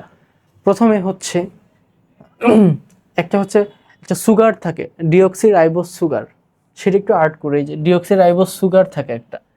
এটা অ্যাকচুয়ালি দেখতে কীরকম, একদম এই 3টা উপাদান নিয়ে আলোচনা করার পরে তুমি এই স্ট্রাকচারটা বুঝতে পারবা। ওকে, তো এই যে আমার ডিঅক্সিরাইবোজ সুগার, এটা হচ্ছে মিলে দেখতে এরকম।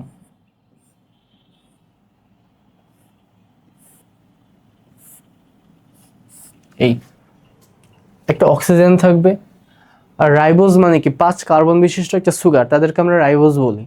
তো এখানে দেখো একটা ভাঁজ, 1 number carbon, 2 number carbon, 3 number carbon, 4 number carbon, 5 number carbon. Okay, তার মানে ডিঅক্সিরাইবোজ সুগার কি, একটা 5 কার্বন বিশিষ্ট শর্করা, হ্যাঁ, সেটাই। আর এই হাতটা যেটা 5 নাম্বার কার্বনের একটা ফ্রি হাত থাকে, এই হাতে নর্মালি এই যে ফসফেট, যেটা সেকেন্ড যে উপাদানটা, সেটা যুক্ত থাকে, ফসফেটটা। হ্যাঁ, সেটা আলাদা হিসাব, সেটা আচ্ছা বলেই তো দিছি আর কি, দরকার নেই। তো ডিঅক্সি রাইবোজ সুগার কি সেটা আমরা চিনলাম। এখন অনেকে কোশ্চেন করতে পারে, ভাইয়া আমি আরএনএর একটু গঠন টঠন পড়ছি, সেখানে আরএনএর ফুল মিনিং লেখা ছিল রাইবো নিউক্লিক অ্যাসিড, তাহলে এখানে রাইবো নিউক্লিক অ্যাসিডটা মানে কি? ডিঅক্সি রাইবো দ্বারা বুঝলাম এখানে ডিঅক্সি রাইবোজ সুগার থাকে, আর ওখানে জাস্ট রাইবো লেখা আছে, তাহলে রাইবোটা মানে কি? হ্যাঁ, তো ডিঅক্সি রাইবোজ সুগার থাকে হচ্ছে ডিএনএতে, আর ওইটার ফুল মিনিংয়ে তুমি জাস্ট রাইবো পাইছো, তার মানে ওইটায় যে শর্করা বা সুগারটা থাকে সেটাকে বলা হয় রাইবোজ সুগার আরএনএর ক্ষেত্রে, সেটা কিন্তু ডিঅক্সি রাইবোজ সুগার না। ওকে, তো এটা গেলে আমি ডিঅক্সি রাইবোজ সুগারটা আঁকছি, তাহলে রাইবোজ সুগারটা দেখতে অ্যাকচুয়ালি কীরকম? ওকে, এই কনফিউশনটা যদি আমি ক্লিয়ার করি তাইলে দাঁড়াও, ধরো হচ্ছে এটা হচ্ছে আমি একটা রাইবোজ সুগার রাখছি, সেটা এটা যে 2 নাম্বার কার্বনটা, এই 2 নাম্বার কার্বনে একটা ওইস থাকে আর এইস থাকে, এটাকে বলা হয় মেনলি রাইবোজ সুগার।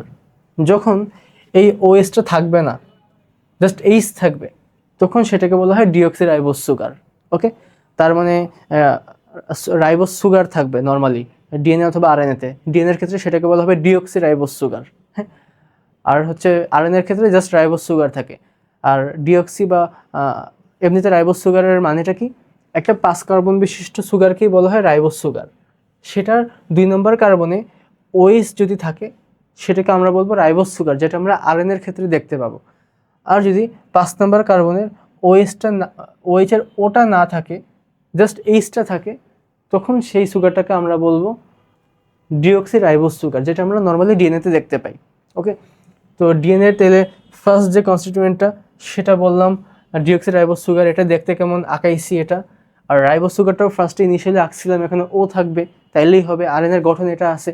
ফসফেটটা কি দেখাইলাম, এটা কোথায় থাকে দেখাইলাম, 5 নম্বর কার্বনের সাথে যুক্ত থাকবে রাইবোজ সুগারের, ডিঅক্সি রাইবোজ সুগারের।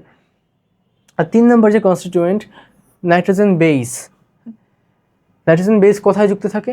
নর্মালি 1 নং কার্বনের সাথে নাইট্রোজেন বেস যুক্ত থাকে, অ্যাডেনিন, গুয়ানিন বা সাইটোসিন, থায়ামিন, এরা যুক্ত থাকবে 1 নং কার্বনের সাথে। ওকে, আই হোপ বুঝতে পারছো তোমরা। এখন কথা হচ্ছে, ভাইয়া নাইট্রোজেন বেস বুঝলাম 4টা আছে, কিন্তু আরও কোনো নাইট্রোজেন বেস হওয়া পসিবল কি না যারা এরকম ডিএনএ অথবা আরএনএর কনস্ট্রাকশনের হেল্প করে? আনসারটা হচ্ছে হ্যাঁ। আরএনএর ক্ষেত্রে থায়ামিনটা থাকে না, এই যে আমি টি যে লিখছি বা থায়ামিন, এই থায়ামিনটা আরএনএতে থাকে না, আরএনএ এর বদলে ইউরাসিল থাকে, সেটাকে ইউ দ্বারা আমরা প্রকাশ করি। তো আমি যখন আরএনএর গঠনে যাব তখন রিপিট হবে জাস্ট। আই হোপ এখন শিখে রাখা বেটার হবে। আর এখানে আমি ডিভিশন লিখছি, তোমরা যদি দেখতে পারো নাইট্রোজেন ক্ষারককে 2টা ভাগে ভাগ করা হয়, পিউরিন টাইপের নাইট্রোজেন ক্ষারক, পাইরিমিডিন টাইপের নাইট্রোজেন ক্ষারক। হ্যাঁ, এখন এই পিউরিন মানে কি অথবা পাইরিমিডিন মানে কি কোশ্চেন আসতেই পারে, ভাই নাম নতুন শুনছি বুঝতেছি না আমি। পিউরিন নামটা কীরকম, ছোট, আর পাইরিমিডিন নামটা কীরকম, অনেক বড়, তাই তো? তো আলটিমেটলি মনে রাখবা ছোটো মরিচের ঝাল বেশি। তো পিউরিন, এটার নাম ছোট বাট এদের সাইজ বড় হয়। ওকে, যেরকম আমি পিউরিনের মধ্যে কাকে কাকে লিখছি, অ্যাডেনিনকে লিখছি আর গুয়ানিনকে লিখছি, তাই না? তো তুমি যদি দেখতে চাও, এই যে দেখো অ্যাডেনিন, এখানে বলয় 2টা, গুয়ানিন এর বলয় 2টা। ওকে, তার মানে মেনলি যেটা করা হয়েছে নাইট্রোজেন বেসকে যখন ক্লাসিফাই করা হয়েছে, কাদের সাইজ বড় কাদের সাইজ ছোট সেটার বেসিসে 2টি ডিভিশন করা হয়েছে, পিউরিন আর পাইরিমিডিন। পিউরিন ও নাম ছোট বাট সাইজ বড়, পাইরিমিডিন ওর নাম বড় বাট সাইজ ছোট, অর্থাৎ বলয় একটা আর কি, আর পিউরিনের বলয় 2টা। আর দেখবা যেহেতু যদি বড় বড় 2টা জিনিস, এদের মাঝে নর্মালি জয়েন্ট ফর্ম হয় না, কারণ এদের মাঝে স্পেস কমে যায়। হ্যাঁ, অথবা আমি দেখাই, ধরো এখানে একটা 2টা বলয়যুক্ত একটা নাইট্রোজেন বেস আছে, এই পাশে আর কখনোই 2টা বলয়যুক্ত একটা নাইট্রোজেন বেস থাকবে না, তাইলে এদের মাঝের স্পেসটা কম হয়ে যাবে, বন্ড ফর্মেশন হবে না। আবার যদি এখানে এক বলয় বিশিষ্ট নাইট্রোজেন বেস, এই পাশে যদি আরেকটা 1 বলয় বিশিষ্ট নাইট্রোজেন বেস হয়, তাহলে এদের মাঝে আবার ডিস্টেন্স অনেক বড় হয়ে যাবে, তখন আবার বন্ড ফর্মেশন হবে না। তো আলটিমেটলি এ কারণেই পিউরিনের সাথে কখনোই পিউরিন বন্ড ফর্ম করে না। হ্যাঁ, পিউরিনের সাথে নর্মালি পাইরিমিডিন বন্ড ফর্ম করে, যেরকম অ্যাডেনিন, সেটার সাথে নর্মালি থায়ামিনটা যুক্ত হয়। কেন? অ্যাডেনিন এর সাইজ বড়, দুটো বলয় থাকবে, থায়ামিনের একটা বলয় থাকবে, সো আলটিমেটলি মাঝের ডিস্টেন্সটা সুন্দর হয়, হ্যাঁ, বন্ড ফর্মেশনের জন্য একেবারে পারফেক্ট হয়। আমি বুঝে ফেলাইছি। তার মানে আমি যদি ডিএনএর কেমিক্যাল স্ট্রাকচারটা বলি, ডিএনএর কনস্টিটিউয়েন্ট কয়টা? 3টা। ফার্স্ট হচ্ছে একটা সুগার থাকবে ডিএনএর জন্য, তার নাম হচ্ছে ডিঅক্সিরাইবোজ সুগার, অর্থাৎ তার 2 নম্বর কার্বনে OH এর জায়গায় ওটা থাকবে না, জাস্ট H থাকবে। ও থাকে কাদের মাঝে, বা রাইবোজ সুগার হয় কাদের মাঝে? আরএনএর মাঝে। ওকে, তারপরে second constituent of DNA, that is phosphate. And phosphate কোথায় যুক্ত হয়? রাইবোজ সুগারের 5 নম্বর কার্বনের সাথে ফসফেট যুক্ত হয়। আর third constituent of DNA, that is nitrogen base বা নাইট্রোজেন ক্ষারক। এটা 2টা টাইপের হয়, পিউরিন আর পাইরিমিডিন। পিউরিন এদের নাম ছোট বাট সাইজ বড়, এক্সাম্পল অ্যাডেনিন, গুয়ানিন। আর পাইরিমিডিন এদের নাম বড় বাট সাইজ ছোট, অর্থাৎ বলয় একটা, এক্সাম্পল কারা?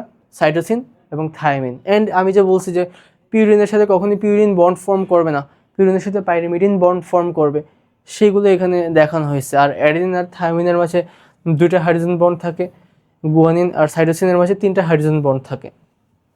এখানে তোমরা ছবিতেও এটাই দেখতে পাচ্ছ। আমি একটা যদি ভাগ ভাগ করে দেখাই, এই যে একটু এটা চেঞ্জ করি কালারটা, যে এতটুকু হচ্ছে একটা, আচ্ছা দাঁড়াও, এতটুকু হচ্ছে একটা রাইবোজ সুগার। ওকে, তারপর এটার সাথে আমি যদি আবার কালারটা চেঞ্জ করি, এটা হচ্ছে ফসফেটটা। ওকে, আর এটা তো যাবে না, এটা হচ্ছে নাইট্রোজেন বেসটা। ওকে, এই 3টা মিলে ডিএনএ ফর্ম করে। হ্যাঁ, অ্যান্ড এই 3টাকে একত্রে বলা হয় নিউক্লিওটাইড।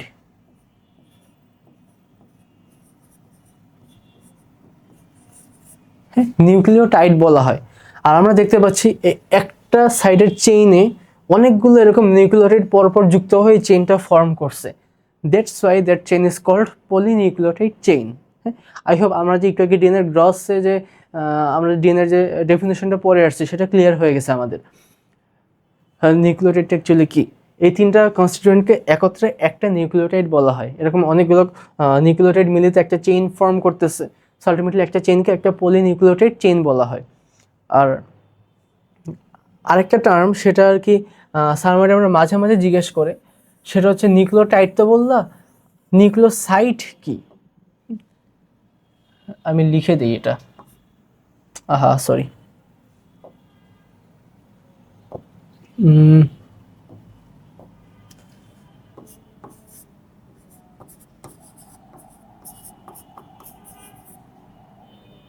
নিউক্লিওসাইড। নিউক্লিওসাইডটা অ্যাকচুয়ালি কি? নিউক্লিওসাইড অ্যাকচুয়ালি কিছুই না। নিউক্লিওসাইড হচ্ছে 2 নম্বর কনস্টিটিউয়েন্টটা বাদ যাবে, অর্থাৎ ফসফেট বাদে যারা যারা আছে, শর্করা যেটা ডিঅক্সিরাইবোজ সুগার সেটা, আর হচ্ছে যেটা নাইট্রোজেন ঘটিত ক্ষারক যেটা, হ্যাঁ, নাইট্রোজেন বেস, সেই দুটোকে একত্রে বলা হয় নিউক্লিওসাইড। ওকে, তো নিউক্লিওটাইড কি, নিউক্লিওসাইড কি, আই হোপ তোমরা ক্লিয়ার হয়ে গেছো। ডিএনএর মেইন গঠন শেষ, এবার আরএনএর গঠনে আসি। আরএনএর গঠন হচ্ছে হুবহু ডিএনএর অনুরূপ, জাস্ট হালকা একটু কপি পেস্টিং এ টাইমে একটু মডিফিকেশন করা হয়েছে। যেরকম শর্করা হিসেবে রাইবোজ সুগার থাকবে, নট ডিঅক্সিরাইবোজ সুগার। ফসফেটের মতো থাকবে, আর নাইট্রোজেন বেস থাকবে, বাট একটু ঝামেলা হচ্ছে নাইট্রোজেন বেসের যে থায়ামিনটা ছিল ডিএনএর ক্ষেত্রে, সেটার পরিবর্তে ইউরাসিল থাকবে। এই, আর কিছুই না, সেম জিনিসই এখানে রিপিট করা হয়েছে। আই হোপ তোমাদের বেশি প্রবলেম হবে না। ওকে, আই হোপ বুঝতে পারছো। আর একটা ট্রিকি কোশ্চেন, হ্যাঁ, আমি করি তোমাদেরকে, বলো আরএনএ তো সূত্র একটা, তার মানে আরএনএ যেহেতু সূত্র একটা একটা তো আরএনএ যে বেসগুলা, ডিএনএর ক্ষেত্রে আমরা দেখতে পাই ওর সূত্র 2টা, সো বেসগুলোর মাঝে হাইড্রোজেন বন্ড ফর্ম হয়। বাট আরএনএর যেহেতু সূত্র একটা, সেটার নাইট্রোজেন বেসগুলো কি কখনোই হাইড্রোজেন বন্ড ফর্ম করতে পারবে? পারবে। কখন পারবে? যখন আরএনএটা একটা লুপ ফর্ম করে অ্যান্ড এই নাইট্রোজেন বেসগুলো মুখোমুখি অবস্থানে চলে আসে, তখন শুধুমাত্র নাইট্রোজেন বেসগুলো একজন আরেকজনের সাথে হাইড্রোজেন বন্ড ফর্ম করতে পারে। নর্মালি আরএনএর যে নাইট্রোজেন বেসগুলো আছে এরা কখনোই হাইড্রোজেন বন্ড ফর্ম করে না। যখন লুপ ফর্ম হয় অ্যান্ড নাইট্রোজেন বেসগুলো মুখোমুখি অবস্থান করে, তখনই শুধুমাত্র একটা এদের মাঝে হাইড্রোজেন বন্ড যেটা সেটা ফর্ম হয়। ওকে, আরএনএর গঠন খুবই ইজি অ্যান্ড আরএনএর কিছু ইন্টারেস্টিং ইনফো আছে, অত কিছু লাগবে না আজকে তোমাদের। টেলোমিয়ার যেটা বলছে সেটা নিয়ে সন্তুষ্ট থাকো। প্রোটিন তৈরির কাজে গুরুত্বপূর্ণ ভূমিকা পালন করে, একদম প্রায় 10-15 মিনিট সেটা নিয়ে গ্যাজ করছি আমি। আর কিছু ভাইরাসে আরএনএ বংশগতির উপাদান হিসেবে কাজ করে, এটা মোস্ট ইম্পর্টেন্ট। হ্যাঁ, রিজন কি? রিজন হচ্ছে আরএনএ কেউ পড়ে না। স্যার ম্যাডামরা আরএনএ দিয়ে কোশ্চেন করতে যায়, ফুল মিনিং সবার কমন। দেন হচ্ছে আর কি আছে যে আরএনএর ভিতরে কোন বেস থাকে কোন বেস থাকে না, আরএনএর সুগারটা কীরকম, এগুলো সবাই কম বেশি জানে। স্যার যখন ডিপে যেতে যাবে তখন তোমাদের লেভেলে এতটুকুই যায় যে আরএনএ, ডিএনএর ক্ষেত্রে তো আমরা দেখতে পাই ডিএনএ হচ্ছে আমাদের প্রাণী দেহে থাকে, আমাদের দেহে ডিএনএ আছে বংশগতি উপাদান হিসেবে। আর ভাইরাস যারা একেবারে অনুন্নত শ্রেণী যে সকল সত্তা, ওদের মাঝে নর্মালি আরএনএ বংশগতি উপাদান হিসেবে কাজ করে, ওদের মাঝে ডিএনএ থাকে না বললে ভুল হবে, মানে ম্যাক্সিমামের ভিতরে আরএনএ থাকে আর কি। ওকে, যেরকম টোবাকো মোজাইক ভাইরাস টিএমভি তামাক গাছের মোজাইক রোগ সৃষ্টি করে, সেই ভাইরাসটার বংশগত উপাদান হচ্ছে RNA. Okay, I hope RNA নিয়ে এতটুকুই পড়া। এখন একটা টার্ম নিয়ে আসছি এলিল, এই টার্মটা নিয়ে আসতাম না, বাট আমি যেহেতু তোমাদেরকে বিবর্তনের পার্টটা পড়াচ্ছি না, বিবর্তনের ডেফিনেশনে এলিল ওয়ার্ডটা পাবা, তখন বলবো ভাইয়া তো বেসিক ক্লিয়ার করে দেয় নাই। হ্যাঁ, তো আমি ট্রাই করব যে চেষ্টা করার যতটুকু টাচ করে যাওয়া যায়। এলিলটা অ্যাকচুয়ালি কি? এলিল হচ্ছে, আমরা তো একটু আগে পড়ে আসছি, আমাদের দেহে আছে, আমি একটু আলোচনা করি ফার্স্টে। আমাদের দেহকোষে ক্রোমোজোম থাকে কয়টা? 23 জোড়া বা 46টা। এদের মাঝে 23টা আসে বাবার কাছ থেকে, 23টা আসে মায়ের কাছ থেকে, ফাইন। এখন এই যে 46টা, এর মাঝে 44টা হচ্ছে অটোজোম, মানে আমাদের দৈহিক বৈশিষ্ট্য নিয়ন্ত্রণ করবে।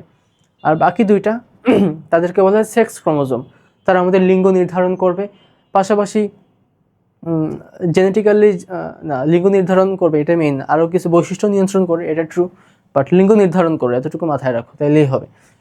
আচ্ছা, তো 46টার হিসাব আমি দিলাম কয় টাইপের কী কী হইতে পারে। এখন আসি যে আমি বলছি যে প্রত্যেক জোড়া ক্রোমোজোমের একটা আসে বাবার কাছ থেকে, একটা আসে মায়ের কাছ থেকে, তো আমি ছবি এঁকে দেখাইছিলাম। তো আমি ধরো যে কোনো একটা পেয়ার, ধরো আমি 10th pair of our chromosome সেটা আমি ড্র করতেছি। হ্যাঁ, এটা ধরো আসছিল বাবার কাছ থেকে, এটা আসছিল মায়ের কাছ থেকে। ওকে, তো যদি একজোড়া ক্রোমোজোমের একটা বাবার কাছ থেকে এবং একটা মায়ের কাছ থেকে আসে, তখন সেই ক্রোমোজোম জোড়কে বলা হয় হোমোলোগাস ক্রোমোজোম।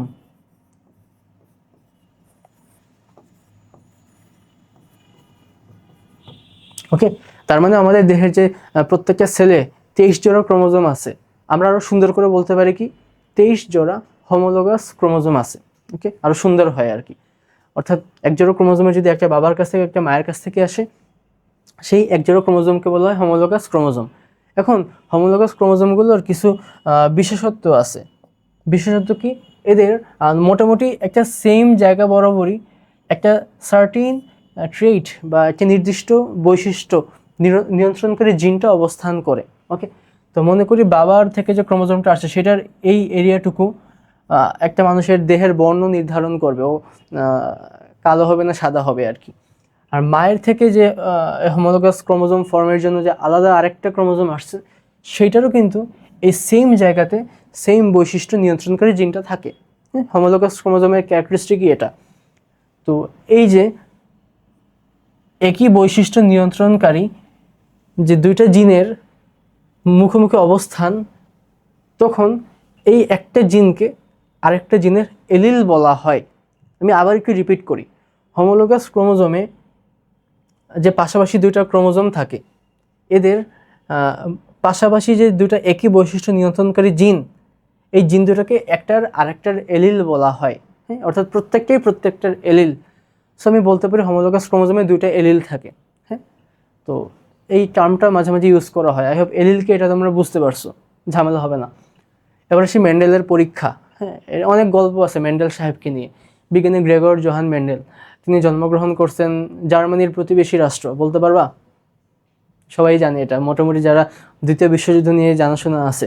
অস্ট্রিয়া, যার রাজধানী ভিয়েনা। তো অস্ট্রিয়াতে ফার্স্ট জার্মানি ইনভেড করছিল সেকেন্ড ওয়ার্ল্ড ওয়ারে, সেখানে অনেক ইহুদি নিধন করা হয়েছিল আর কি। যাই হোক, তো এই অস্ট্রিয়ায় বিজ্ঞানী মেন্ডেল, গ্রেগর জোহান মেন্ডেল, তিনি জন্মগ্রহণ করেন। তার মা বাবা বা তার পারিবারিক অবস্থা অতটা সচ্ছল ছিল না, হ্যাঁ। আর আমরা জানি যে বিদেশে মোটামুটি পড়াশোনা করতে গেলে ভালোই টাকা নষ্ট হয়।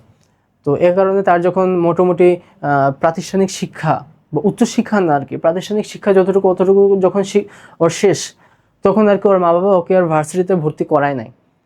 তোমরা তো সুযোগ পেয়েও কাজে লাগাও না, বাট ওর ইচ্ছা ছিল, মানে ওর জ্ঞানের প্রতি অনেক আগ্রহ ছিল, সোজা কথা হচ্ছে এটা। বাট ওর যেহেতু মা বাবার সামর্থ্য ছিল না, আর বিদেশে ওরকম সিম্পেথি দেখায়ও না, তো আলটিমেটলি ওর বাবা একটা গির্জার পাদ্রি বানায় দেয়। ওকে আর ওরকম এস্টাবলিশড করতে যায় না, পাদ্রি বানিয়ে দিয়েছে। আর পাদ্রি একটা সেফ একটা অকুপেশন, বিশেষ করে খ্রিস্টান যারা, তাদের জন্য। তো ওকে গির্জার পাদ্রি বানিয়ে দিছে। আর পাদ্রিদের হচ্ছে নর্মালি কাজের চাপ কম থাকে, কেউ যদি কোনো কনফেশন করতে আসে সেটা শোনা, সেই ওয়াইজ উপদেশ দেওয়া, অথবা রবিবার যাই কেউ কাজ টাজ থাকে, নর্মালি তো ওরকম কাজ থাকে না, অনেক হিউজ টাইম থাকে। আর গির্জাতে সামনে অনেক খোলামেলা পরিবেশ থাকে। তো বিজ্ঞানী মেন্ডেল করলেন কি, তিনি তার এই ফ্রি টাইমটুকু কাজে লাগান। তার সামনে খোলা জায়গা আছে, তার টাকা পয়সার অভাব ওরকম ছিল না। তিনি উদ্ভিদ নেন, তিনি মেলে মটরশুঁটি উদ্ভিদ কিনেন, হ্যাঁ, বা সংগ্রহ করেন। সেগুলো নিয়ে তিনি গবেষণা করেন যে আসলে কিভাবে একটা মা মটরশুঁটি উদ্ভিদ থেকে তার সন্তানে বৈশিষ্ট্য সঞ্চারিত হয়। সেটাকে তিনি ডায়াগ্রামেটিক্যালি এক্সপ্লেইন করে সেই থিসিস পেপারটাকে তিনি অস্ট্রিয়ার একটা রিসার্চ সেন্টারে রেখে আসেন। তারপর তার মৃত্যুর অনেক দিন পর, আর কি অনেক দিন বলতে কয়েক বছর পর আর কি, কয়েক বছর পর আরও কয়েকজন বিজ্ঞানী সেম রেজাল্ট বের করেন তাদের এক্সপেরিমেন্টের। পরে আর কি ঘাটাঘাটি করে দেখা যায় যে না, এই রেজাল্ট তো আরও কয়েক বছর আগে গ্রেগর জোহান মেন্ডেলে দিয়ে গেছে। তারপরে আর কি তাকে জেনেটিক্সের জনক বলা হয়েছে।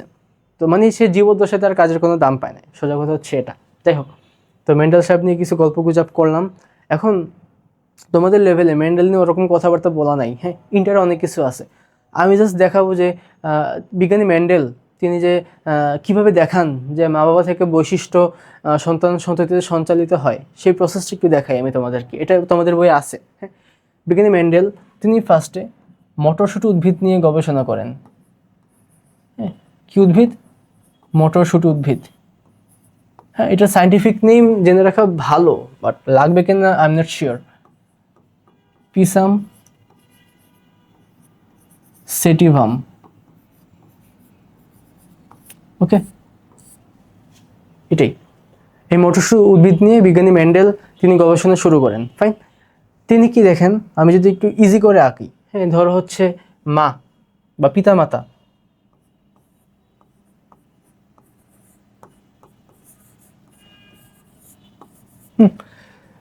তিনি ধরেন একটা বাবা মটরশুঁটি উদ্ভিদ নেন বা পুরুষ মটরশুঁটি উদ্ভিদ নেন, যেহেতু মটরশুঁটি উদ্ভিদ হচ্ছে একলিঙ্গ। আর আরেকটা তিনি মাতৃ বা মা মটরশুঁটি উদ্ভিদ নেন, হ্যাঁ। এবং তার একটা লাক ভালো ছিল, তার যে তিনি যে ছেলে মটরশুঁটি উদ্ভিদটা নেন বা যে মেয়ে মটরশুঁটি উদ্ভিদটা নেন, এই দুইটার মধ্যে একেবারে বিশুদ্ধ জিন ছিল। মানে আর কি, যেটা ছেলে লম্বা যে মটরশুঁটি উদ্ভিদটা, সেটার ভিতরে কোনো খাটো হওয়ার জিন ছিলই না, এটা তার লাক।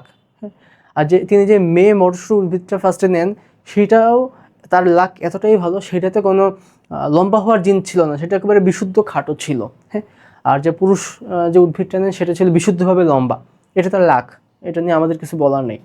তো বিজ্ঞানী মেন্ডেল যে কাজটা করলেন, তিনি একটা পুরুষ মটরশুঁটি উদ্ভিদ নেন, তিনি একটা স্ত্রী মটরশুঁটি উদ্ভিদ নেন, হ্যাঁ।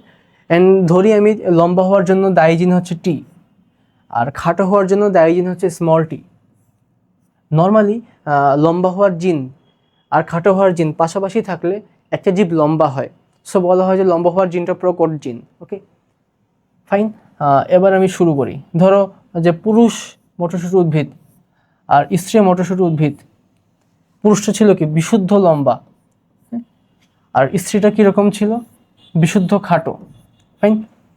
তো যখন এদের মিলন ঘটানো হয়, তখন কি হয়? পুরুষ উদ্ভিদ থেকে শুক্রাণু আসবে, স্ত্রী উদ্ভিদ থেকে ডিম্বাণু আসবে। তো শুক্রাণু আর ডিম্বাণুতে আমরা জানি ক্রোমোজোম সংখ্যা অর্ধেক হয়ে যায়। সো আলটিমেটলি যখন এদের জননকোষ বা শুক্রাণু তৈরি হলো, তাহলে এই পুরুষ যেটা, তার শুক্রাণুতে কি কি লিঙ্গ নির্ধারণকারী জিন যাইতে পারে? ক্যাপিটাল টি তো যাবে, এটা ছাড়া তো যাওয়ার কোনো ওয়ে নেই। হ্যাঁ, আর স্ত্রী, ও যেহেতু একেবারে বিশুদ্ধ খাটো, তো ওর থেকে যে ডিম্বাণুটা তৈরি হইলো, ও আচ্ছা দাঁড়াও, হ্যাঁ, ডিম্বাণু যেটা তৈরি হলো সেটার ভিতরে শুধুমাত্র খাটো হওয়ার জিনই ছিল, সেটার ভিতরে লম্বা হওয়ার কোনো জিন ছিল না। এরপরে তিনি যখন এদের মাঝে সংকরায়ন ঘটান, আমি যে কয়টাই দেখি রেজাল্ট সেমই আসবে আলটিমেটলি। সংকরায়ন ঘটায় তিনি যে উদ্ভিদটা পান সেটা ছিল হচ্ছে লম্বা,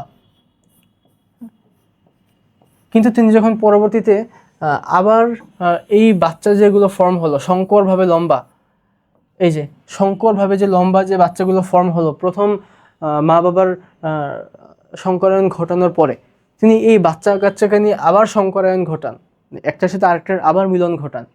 তখন ধরো বাচ্চা, একটা পুরুষ বাচ্চা নিছে, একটা স্ত্রী বাচ্চা নিছে, এদের তো তাহলে বুঝোই জিনোটাইপটা হবে এরকম, কারণ এরা সবাই সংকরভাবে লম্বা। হ্যাঁ, প্রথমে যেরকম বাবা একেবারে বিশুদ্ধ লম্বা ছিল, মা একেবারে বিশুদ্ধ খাটো ছিল, এদের বাচ্চাটা হয়েছিল সংকরভাবে লম্বা, বা একেবারে পিওর না আর কি। তো সংকর লম্বা বাচ্চা দুইটাকে নিয়ে তিনি আবার ক্রস করান।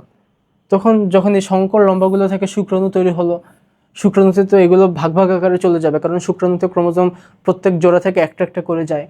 সো আলটিমেটলি শুক্রাণুতে এরকম জিনের বিন্যাসটা হলো। এটার ক্ষেত্রেও সেম। তারপরে তিনি যখন এদের মাঝে ক্রস করান, তখন তিনি দেখতে পান যে বিভিন্ন স্টাইলের বাচ্চা কাচ্চা পয়দা হচ্ছে। হ্যাঁ, মানে তিনি দেখতে পান যে, দাঁড়াও একটা মিনিট, এটা এটা দিছি, এই যে হয়েছে 4টা। তিনি দেখতে পান যে না, এখানে আগে যেরকম প্রথম প্রজন্ম শেষে সবগুলো লম্বা বাচ্চা বের হয়েছে, দ্বিতীয় প্রজন্ম শেষে সবগুলো লম্বা বাচ্চা বের হয় নাই। তিনি দেখতে পান যে একেবারে লম্বা বের হয়েছে অনেকগুলা, বিশুদ্ধ লম্বা, তারপরে সংকর লম্বা বের হয়েছে কিছু, আর একেবারে খাটো বের হয়ে গেছে একটা বাচ্চা। তারপরে তিনি বুঝতে পারেন যে আসলে প্রথম প্রজন্মে একটা বাচ্চাও খাটো না হইলেও এদের মাঝে খাটো হওয়ার জিনটা আছে, অ্যান্ড সেটা পরবর্তীতে যখন দ্বিতীয় প্রজন্মের মাঝে আবার সংকরায়ন ঘটানো হয়েছে, ওদের বাচ্চার মাঝে দেখা গেছে। অর্থাৎ আলটিমেটলি মা বাবার বৈশিষ্ট্য কিন্তু ধীরে ধীরে সঞ্চালিত হয়ে পরবর্তী প্রজন্মে যাচ্ছে। তো বিজ্ঞানী মেন্ডেল এইটাকেই জাস্ট তার মতো করে উপস্থাপন করেন, যে দেখান যে হ্যাঁ, একটা ফ্যাক্টর আছে অথবা একটা কণা আছে, যে কণাটা মা বাবার দেহে থাকে, তাদের থেকে যখন বাচ্চা কাচ্চা পয়দা হয় ওদের ভিতরে চলে যায়, এক্সপ্রেস করতেও পারে অথবা এক্সপ্রেস নাও করতে পারে। হ্যাঁ, এটা সুপ্ত অবস্থায় থাকবে। পরে যখন সেই বাচ্চার সাথে আরেকজনের আবার সংকরায়ন হবে, তখন সেই সুপ্ত বৈশিষ্ট্য প্রকাশ পাইতে পারে। হ্যাঁ, তো এই বিজ্ঞানী মেন্ডেল এই কথাবার্তাগুলোই বলছেন, এগুলো নিয়ে ইন্টারে পড়বা। এটা হচ্ছে মেন্ডেলের ফার্স্ট লকে আমি মেইনলি এক্সপ্লেন করলাম, তোমাদের বই এতটুকুই আছে। ওকে, এবার ডিএনএ অনুলিপন বা ডিএনএ রেপ্লিকেশন, সেটা নিয়ে পড়াশোনা। এখন এর পড়াশোনা বেশ রিল্যাক্সিং, কারণ মেইন টপিক বেসিক জিনিস ক্লিয়ার করা শেষ আমার। তো ডিএনএ রেপ্লিকেশন বা ডিএনএ অনুলিপন মানে কি, আমি তোমাদেরকে কিছু কথাবার্তা বলছিলাম আমি, যে যখন ক্রোমোজোম পড়াইছিলাম তখন আমি একটা এরকম শেপের একটা ক্রোমোজোম আঁকছিলাম, বাট যখন ক্রোমোজোমের ছবি দেখাইছিলাম আমি, তখন ক্রোমোজোমটা ছিল এরকম। তারপর আমি বলছিলাম কেন ক্রোমোজোমটা এইরকম হয়ে গেছে, এটা আমি বলছিলাম যে ডিএনএ রেপ্লিকেশন হয় ইন্টারফেস দশায়, যার কারণে ক্রোমোজোম সংখ্যা একটা থাকার সত্ত্বেও সেই একটা ক্রোমোজোমের ভেতরেই দুইটা ডিএনএ তৈরি হয়ে যায়। ওকে, তো তার মানে ডিএনএ রেপ্লিকেশন কি বা ডিএনএ অনুলিপন কি, সেটা হচ্ছে একটা ডিএনএ থেকে দুটা ডিএনএ তৈরির যে প্রক্রিয়া, সেটাকে বলা হয় ডিএনএ রেপ্লিকেশন বা ডিএনএ অনুলিপন। ওকে, তোমাদের বই এটা খুবই ইজি করে লিখছে, ইজি করে লিখলেও হইতো, মানে অনেক কিছু স্কিপ করে লিখছে। ওকে, তোমাদের বই যা যা লেখা আছে অতটুকু ফার্স্ট স্লাইডে, আর সেকেন্ড স্লাইডে কিছু এক্সটেন্সিভ জিনিসপত্র লেখা আছে, সেটা হচ্ছে বেশি মার্ক তোলার জন্য, সেটা আমি বুঝাচ্ছি তোমাদেরকে। তো আমি ফার্স্টে যেটা বলছি সেটাই ডেফিনিশন, একটা ডিএনএ থেকে যখন নতুন ডিএনএ তৈরি হয় সেটার প্রক্রিয়াকে বলা হয় ডিএনএ রেপ্লিকেশন। ওকে, আর ধাপ কি, ধাপও বলছে যে আচ্ছা, ধাপটা হচ্ছে ফার্স্টে আমি একে দেখাই, ধরো এটা হচ্ছে একটা ডিএনএ, ডিএনএর সূত্রক দুইটার মাঝের হাইড্রোজেন বন্ড ব্রেক হয় ফার্স্টে। হ্যাঁ, অর্থাৎ দুইটা সূত্র পরস্পর থেকে পৃথক হয়ে যাবে, হয়ে যাওয়ার পরে এই পাশে ধরো একটা সূত্রক, এই পাশে একটা সূত্রক। হ্যাঁ, এই প্রত্যেকটা সূত্রকের পরিপূরক আরেকটা সূত্র তৈরি হয়। পরিপূরক সূত্রকে আরেকটা কালার দিয়ে দেখাই আমি। প্রত্যেকটা সূত্রকের পরিপূরক সূত্রক তৈরি হয়। ওকে, এইভাবে ধীরে ধীরে ডিএনএর প্যাচ খুলতে থাকে। হ্যাঁ, ডিএনএর প্যাচটা খুলতে থাকে, আর এরকম পৃথক হয়ে যাওয়া সূত্রকে কমপ্লিমেন্টারি সূত্রক তৈরি হইতেই থাকে।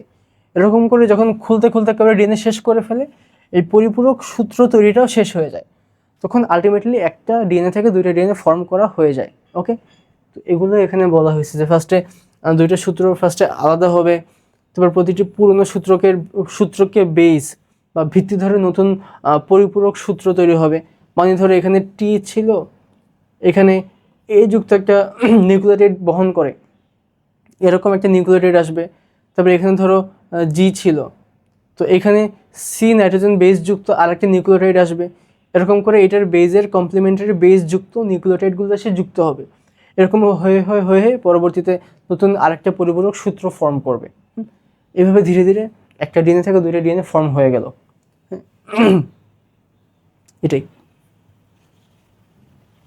সেম জিনিস এতটুকুতে বলা হয়েছে। এটা একদম বেসিক জিনিস, এটা আর কি যে কিছু বুঝে না সেও এতটুকু বুঝবে আর কি। তো তোমাদের এক্সামে যদি আসে 3 মার্কসে, নর্মালি এতটুকু আর ছবি আঁকলে হয় না এরকম না, কজ তোমাদের বই এর বেশি কিছু নাই, ক্লিয়ার। বাট সমস্যা হচ্ছে, আমি নর্মালি যখন আমার স্কুলের কথা আমি যদি বলি, আমি সেন্ট্রাল গভর্নমেন্টে ছিলাম। তো কথা হয়েছে সেখানে আমার যে বায়োলজি টিচার ছিলেন, তিনি বোর্ডের মডারেটর ছিলেন। তো তিনি আমাকে বলতেন যে যখন তুমি 4 মার্কে যদি বাই চান্স ডিএনএ রেপ্লিকেশন চলে আসে, তখন এতটুকু লিখলে ফুল মার্কস দেয় না, কারণ স্যাররা আরও কিছু চায়। এই 3 লাইন লেখা আর একটা এরকম সিম্পল ছবি আঁকা, এটা কখনোই 3 মার্ক ডিজার্ভ করে না, সেখানে এটা যদি 4 মার্কে চলে আসে। তো স্যার যেটা আমাকে বলতেন সেটা হচ্ছে অ্যাটলিস্ট ইন্টার থেকে অ্যাটলিস্ট এই ডিএনএ রেপ্লিকেশনে যে সকল এনজাইম দায়ী সেগুলোর নাম লিখে দাও তুমি। তাও স্যার ম্যাডামরা বুঝে যে না, ছেলেটা একটু বেশি জানে, ওকে প্রপার মার্কটা দিয়ে দেই। হ্যাঁ, তো এই জন্য আমি আর কি এনজাইমটা 19 পড়ছিলাম। সো আমি তোমাদের বলবো যে পড়ে রাখো, অ্যাটলিস্ট এনজাইমগুলোর নাম পড়ে রাখো, তাহলে ইজি হয়ে যায়। এনজাইমগুলোর নাম কি সেটা বলতেছি। তো আগে আসি উপরে হেডলাইনটা, রেপ্লিকেশন কমপ্লেক্স। অ্যাকচুয়ালি ডিএনএ রেপ্লিকেশনে যে সকল এনজাইম কাজ করে তাদেরকে একত্রে বলা হয় রেপ্লিকেশন কমপ্লেক্স। ওকে, তো রেপ্লিকেশন কমপ্লেক্সের আন্ডারে কী কী এনজাইম আছে? হ্যাঁ, আমরা এখানে 6টা এনজাইম দেখতে পাচ্ছি। আমি একটু ভাগ ভাগ করে লিখছি, তোমরা দেখবা এই 3টাকে একসাথে লিখছি, এই 2টাকে একসাথে লিখছি, এটাকে আলাদা করে লিখছি। হ্যাঁ, তো ফার্স্টে আমি যদি এর আগের ইয়েতে যাই, স্লাইডে যাই, এখানে ধরো প্রথমে এই যে ডিএনএর প্যাচটা খোলা হচ্ছে, এই ডিএনএর প্যাচ খুলে সূত্রক দুইটাকে আলাদা করা হচ্ছে, অর্থাৎ মাঝের হাইড্রোজেন বন্ড ব্রেক করে দেওয়া হচ্ছে। সেই কাজটা করে হেলিকেজ নামে একটা এনজাইম। কি হেলিকেজ? ধরো আমি একটু এই পাশে সেটাকে বলা হয় হেলিকেজ।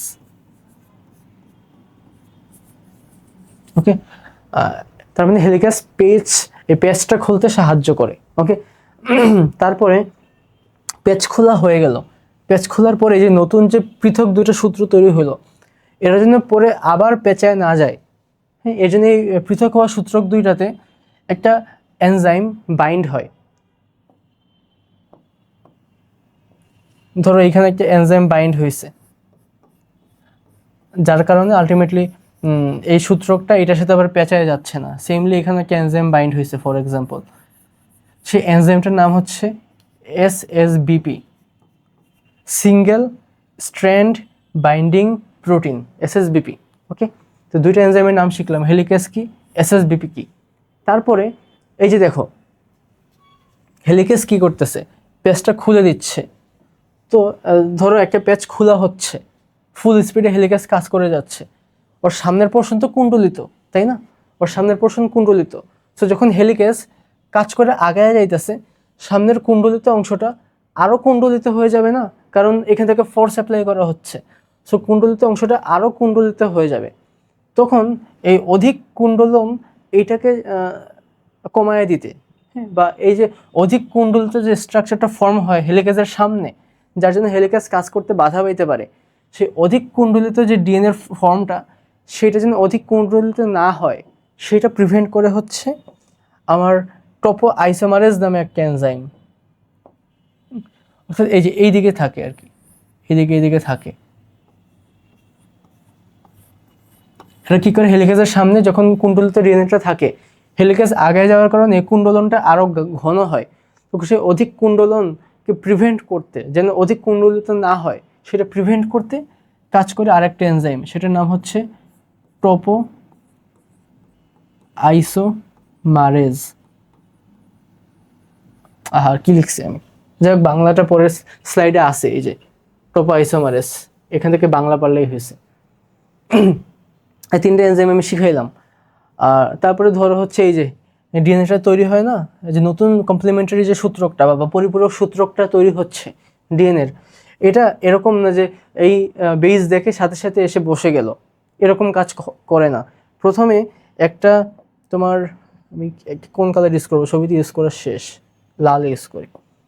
প্রথমে একটা বেজ এসে যুক্ত হয়, পরবর্তীতে সেই বেজের পরে একটা একটা করে নিউক্লিওটাইড এসে যুক্ত হয়। ওকে, সেই বেসটাকে বলা হয় প্রাইমার। এন্ড এই প্রাইমার যুক্ত করার জন্য যে এনজাইম, সেটাকে বলা হয় প্রাইমেজ। হ্যাঁ, তো আরেকটা এনজাইমের নাম শিখলাম। তারপরে প্রাইমার যুক্ত হয়ে গেল, সমস্যা নেই। এখন যখন সব কাজ করা শেষ হয়ে যাবে, তখন তো প্রাইমারের আর কাজ নেই, প্রাইমারকে উঠাই দিলেও হবে। সো সেই উঠাই দেওয়ার কাজটা করে, প্রাইমারকে উঠাই দেয় কে, তারা ভুলে গেছি কেমনে, লাইগেস। প্রাইমারকে উঠায় দেয়, পরবর্তীতে প্রাইমারের ফাঁকা জায়গাটা পূরণ করে ফেলে। হ্যাঁ, প্রাইমার উঠে গেলে এখানে একটা ফাঁকা জায়গা তৈরি হয়, সেটাকে পূরণ করে ফেলে, হ্যাঁ, লাইগেসটা। তারপরে তার মানে সঙ্গে সঙ্গে আমি লাইগেজ এনজাইমের কাজটাও করে ফেললাম। লাইগেজ কি কাজ করে, লাইগেজ লাগাই দেয়, প্রাইমারকে উঠায় দেয়, আর প্রাইমার উঠে গেলে যে গ্যাপ তৈরি হয় সেটাকে লাগাই দেয়।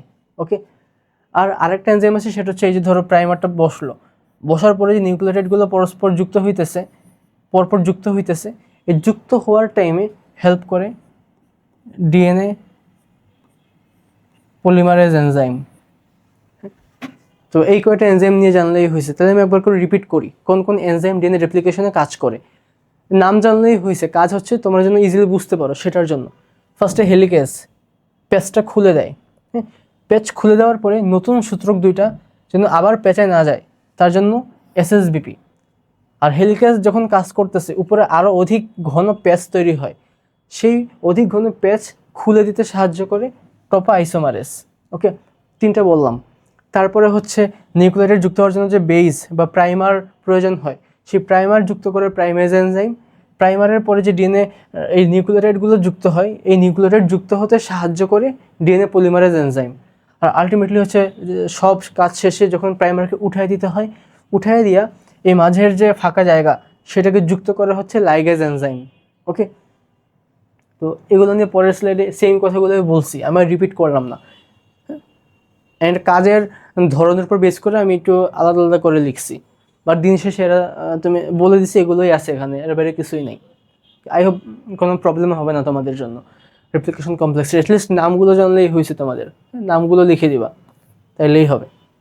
ওকে, আচ্ছা, পরের স্লাইডে আসি। পরের স্লাইড হচ্ছে ডিএনএ টেস্ট। এটাই মোটামুটি আজকের লাস্ট টপিক। হ্যাঁ, তারপরে যদি ডিসঅর্ডার পড়ানোর মতো ধৈর্য থাকে সেটা আলাদা হিসাব। তো ডিএনএ টেস্ট এটা অনেক ইন্টারেস্টিং, বা এক কথা এটা একটা মডার্ন টেকনোলজি। সো আমি নিজে অনেক মজা পাই এগুলো পড়ে। ডিএনএ টেস্টটা মেনলি কেন করা হয় বা এটা অ্যাকচুয়ালি কী? ডিএনএ টেস্ট এটা হচ্ছে নর্মালি ধরো আমার যে ডিএনএ, আমার সাথে পৃথিবীর অন্য কারো ডিএনএ মিলবে না। এই যে ডিএনএ মিলে না, এই ডিফারেন্সটির উপর বেস করে একটা মানুষকে শনাক্ত করা যায়। হ্যাঁ, ধরো হচ্ছে লঞ্চ দুর্ঘটনা হয়েছে, মানুষের চেহারা মানে বিকৃত হয়ে গেছে, অথবা আগুন লাগছে কোনো জায়গায়, মানুষ পুড়ে গেছে, ওর চেহারা বিকৃত হয়ে গেছে, ওকে চেনা যাচ্ছে না। তখন নর্মালি যেটা করা হয়, ওর বাচ্চার কাছ থেকে ডিএনএ কালেক্ট করা হয়, ওর বাচ্চার তো হাফ ডিএনএ ওরই, তো দেন ওর ডিএনএ নেওয়া হয়, দেন টেস্ট করা হয়, সেভাবে আর কি বের করা হয় যে একে ওকে, এই মানুষের পরিচয়টা বের করা হয় আলটিমেটলি। তার মানে ডিএনএ টেস্ট কি? ডিএনএ টেস্ট হচ্ছে কাইন্ড অফ ডিএনএ পরীক্ষা। তার মাধ্যমে কি হয়, একটা মানুষের পরিচয় নির্ণয় করা হয় নিখুঁতভাবে, একটা সায়েন্টিফিক্যালি আর কি। সেটাই বলা হয়েছে ডিএনএ টেস্ট কি, ডিএনএ পরীক্ষা করার একটা পদ্ধতি। কেন করা হয় এটা বললাম যে অপরাধী শনাক্ত করতে। ধরো হচ্ছে একটা জায়গায় ক্রাইম সিন হয়েছে, একটা মানুষ খুন হয়ে গেছে, সে মানুষের নখ অনেক বড় বড় ছিল যে খুন হয়ে গেছে, সো ধস্তাধস্তির টাইমে তার নখের গোড়ায় যে খুনি তার একটু রক্ত লেগে আছে, ধস্তাধস্তির টাইমে এরকম হইতেই পারে। তো তখন এই অপরাধী যে খুনটা করছে তাকে ধরার জন্য সেই খুন হয়ে গেছে যে ব্যক্তিটা, তার নখের গোড়া থেকে অথবা নখ থেকে সেই রক্তটা কালেক্ট করা হয়, কালেক্ট করে সেটা টেস্ট করা হয়। আর যাদেরকে সাসপেক্ট করা হয় যে এই অপরাধী হইতে পারে, ওদের ডিএনএ নিয়েও সেম টেস্টটা করা হয়, দেন এদের মাঝে সাদৃশ্য দেখা হয়। এটা আমি পরে পড়াচ্ছি তোমাদেরকে, সমস্যা নেই। তো আলটিমেটলি অপরাধী শনাক্ত করতে এটা হেল্প করে, অজ্ঞাত ব্যক্তি শনাক্ত করতে হেল্প করে, পিতৃত্ব বা মাতৃত্ব নর্মাল এটা, আর সন্দেহভাজন ব্যক্তির সাথে ডিএনএ মিলিয়ে দেখতে, এগুলো ডিএনএ টেস্টটা করা হয়। তো ডিএনএ টেস্ট যে করা হয়, আমি মাত্র হিন্টস দিলাম যে ডিএনএ টেস্টটা কীভাবে করা হয়। একটা ক্রাইম সিনে যদি কেউ মারা যায় আর কি, তো তার অবভিয়াসলি যদি একেবারে দূর দিয়ে গুলি করে না মারে সেটা আলাদা হিসাব, নর্মালি আর কি তার দেহে যে খুন করছে তার কোনো জৈবিক নমুনা থাকতেই পারে। তো সেইগুলোকে মেনলি বেস ধরে সেখান থেকে ডিএনএটা বের করে আনা হয়। তারপরে আমরা যাদেরকে সাসপেক্ট করতেছি ওদের থেকে ডিএনএ কালেক্ট করে দেন ম্যাচিং করানো হয়। তো তার মানে আমার ডিএনএ টেস্টিংয়ের ক্ষেত্রে সবার আগে যেটা লাগে সেটা হচ্ছে একটা নমুনা সংগ্রহ করা। হ্যাঁ, ক্রাইম সিন থেকে আমি যে নখ থেকে একটা নমুনা সংগ্রহ করলাম সেটা। নর্মালি নমুনা কী কী হতে পারে, রক্ত হতে পারে, চুল, লালা, ত্বকের সেল অথবা দাঁত বা অন্যান্য জৈবিক নমুনা, হাড় হতে পারে, দেন হচ্ছে বীর্য হতে পারে। তোমাদের বইয়ে আছে এই নমুনাগুলো লাগে, তোমাদেরকে কোশ্চেন করা হয় যে নিচের কোনটি জৈবিক নমুনা বা ডিএনএ টেস্টের জন্য জৈবিক নমুনা হিসেবে ব্যবহার হতে পারে, সেটার জন্য আনসার করতে পারো। ওকে, তো আমি এখানে কয়েকটা লিখছি, আরও হতে পারে, আমি বললাম বীর্য হতে পারে, হাড় হতে পারে, সেগুলো পড়বা। এখন ডিএনএ টেস্টিং যেটা, ডিএনএ টেস্ট অনেকভাবে করা হয়, অনেক স্টাইলে ডিএনএ টেস্ট করা যায়, বাট নর্মালি বহুল ব্যবহৃত অথবা যেভাবে আর কি অপরাধী আমরা শনাক্ত করি বা পিতা মাতা কি এই বাচ্চাটার মা বা বাবা কারা, এটা কিভাবে আমরা আইডেন্টিফাই করি সেটা মিলে আমরা ডিএনএ ফিঙ্গারপ্রিন্টিংয়ের মাধ্যমে আইডেন্টিফাই করি, অথবা ডিএনএ প্রোফাইলিংও বলা হয়। স্পেলিংটি একটু ভুল হয়েছে, ডিএনএ প্রোফাইলিং বলে এটাকে আর কি। তো ডিএনএ ফিঙ্গারপ্রিন্টিং বা ডিএনএ প্রোফাইলিং দুটো সেমই, জাস্ট সিনোনিম আর কি। তো এই প্রসেসের মাধ্যমে নর্মালি একটা মানুষের ডিএনএটা টেস্ট করা হয় যে ওর সাথে ওর ডিএনএ ম্যাচ করে কিনা। এই ডিএনএ টেস্টিংটা নর্মালি এই মেথডে করা হয়, ডিএনএ ফিঙ্গারপ্রিন্টিং অথবা ডিএনএ প্রোফাইলিং। ওকে, তো আমরা নর্মালি তোমাদের লেভেলে যেটা দেই বা স্যার ম্যাডামরা দেয় তার হচ্ছে ডিএনএ যে এই ফিঙ্গারপ্রিন্টিং বা ডিএনএ প্রোফাইলিং এই টেস্টটা কীভাবে করা হয় সেটা স্যাররা জানতে চায়। অ্যান্ড এটা কিন্তু অনেক ফেমাস কোশ্চেন, 4 মার্কের কোশ্চেন, এটা অহরহ দেয়। অপরাধী শনাক্তকরণে উদ্দীপকের চিত্রটা, উদ্দীপকের আর কি ডিএনএর একটা ছবি দেয় আর কি, অপরাধী শনাক্তকরণে উদ্দীপকের চিত্রের গুরুত্ব ব্যাখ্যা করো বা বিশ্লেষণ করো, 4 মার্কের কোশ্চেনে। তখন আর কি এটা আনসার করতে হয় যে অপরাধী শনাক্তকরণের জন্য নর্মালি উদ্দীপকের যে অংশটা অথবা ডিএনএটা সেটার টেস্টের মাধ্যমে অপরাধী শনাক্ত করা হয়, অর্থাৎ ডিএনএ টেস্টিংয়ের মাধ্যমে। আর ব্র্যাকেটে লিখে দিবা ডিএনএ ফিঙ্গারপ্রিন্টিং অথবা ডিএনএ প্রোফাইলিং। ওকে, এটা এখন আমরা নর্মালি যেটা পড়বো সেটা হচ্ছে ডিএনএ ফিঙ্গারপ্রিন্টিং যেটা, সেটার প্রসেস। ওকে, সেই প্রসেসটা পড়লেই মোটামুটি আজকের লেকচারটা শেষ। প্রসেসটা তোমাদের মানে কঠিন করে দেখছি, আই ডোন্ট নো ভাই, মানে একবার বললে কেউ বুঝবে না, মুখস্থ করতে চাবে আর কি ব্যাপারটা। তা আমি একদম প্রসেস ওয়াইজ বলবো। হ্যাঁ, ফার্স্টে হচ্ছে ধরো আমি একটা ক্রাইম সিন থেকে নমুনা সংগ্রহ করলাম। নমুনা সংগ্রহ করার পরে আমি কি করব, সেই যে রক্ত বা ব্লাড যেটা আমি কালেক্ট করলাম সেটা থেকে ডিএনএটা বের করব। ডিএনএ বের করছি, ডিএনএ বের করার পরে যেহেতু ধরো আমি কয়েকটা ডিএনএ পেয়েছি, যেহেতু নমুনা খুবই কম থাকে, সো ডিএনএর পরিমাণে খুবই কম থাকে, সো এত কম ডিএনএ নিয়ে কাজ করা রিস্কি। সো আলটিমেটলি আরও অনেকগুলো ডিএনএ তৈরি করার প্রয়োজন হয়। সো তখন পলিমারেজ চেইন রিয়াকশন, একটা রিয়াকশন আর কি, পিসিআর, পলিমারেজ চেইন রিয়াকশন, এই রিয়াকশনের মাধ্যমে যে ডিএনএটা আমরা নমুনা থেকে পাই সেটা থেকে অনেকগুলো ডিএনএ তৈরি করি। অনেকগুলো ডিএনএ তৈরি করার পরে ডিএনএটাকে কাটা হয়। কেন কাটা হয় এটা আমি বলতেছি। হ্যাঁ, আপাতত 3টে স্টেপ। ডিএনএ ফিঙ্গারপ্রিন্টিংয়ের কতগুলো স্টেপ আছে, 5 বা 6টি স্টেপ আছে, এর মধ্যে অর্ধেক কয়টি স্টেপ কিন্তু আমরা পরে ফেলছি। হ্যাঁ, তোমাকে যদি জিজ্ঞেস করা হয় ডিএনএ ফিঙ্গারপ্রিন্টিং কীভাবে করা হয়, এটা নিম্নোক্ত ধাপের মাধ্যমে সম্পন্ন করা হয়, নিম্নোক্ত ধাপগুলোকে ফলো করে। ফার্স্ট হচ্ছে আমরা নমুনাটা সংগ্রহ করব, করার পরে নমুনা থেকে আমি ডিএনএ বের করব, তারপর একটা ডিএনএ থেকে অনেকগুলো ডিএনএ তৈরি করব পিসিআর বা পলিমারেজ চেইন রিয়াকশনের মাধ্যমে। ওকে, এই 3টা প্রসেস নর্মালি ইজি, এটা এমনি পারবো তোমরা। তারপরের পার্টে ঝামেলা, ডিএনএ ফিঙ্গারপ্রিন্টিংয়ের পরের প্রসেসগুলো কি? নাম অনেক সহজ, দেখো যে ডিএনএ কাটা, ডিএনএ পরীক্ষা, ডিএনএ তুলনা। হ্যাঁ, এখন এই যে বললাম যে ডিএনএ কাটা, ডিএনএ পরীক্ষা, ডিএনএ তুলনা, এগুলো একটু বুঝাইতে হয়। হ্যাঁ, ধরো আমার এটা হচ্ছে একটা ডিএনএ। ওকে, ডিএনএতে ধরো এইখানে একটা সিকোয়েন্স আছে, CAT ছিল, ক্যাট একটা সিকোয়েন্স ফর এক্সাম্পল। ডিএনএতে সেম সিকোয়েন্স আরও থাকতে পারে, ইটস নর্মাল। ধরো কিছুক্ষণ গ্যাপ দিয়ে ডিএনএতে আর একটা সিকোয়েন্স আছে CAT। হ্যাঁ, ধরো আবার নিচে দেখো একটা সিকোয়েন্স আছে CAT।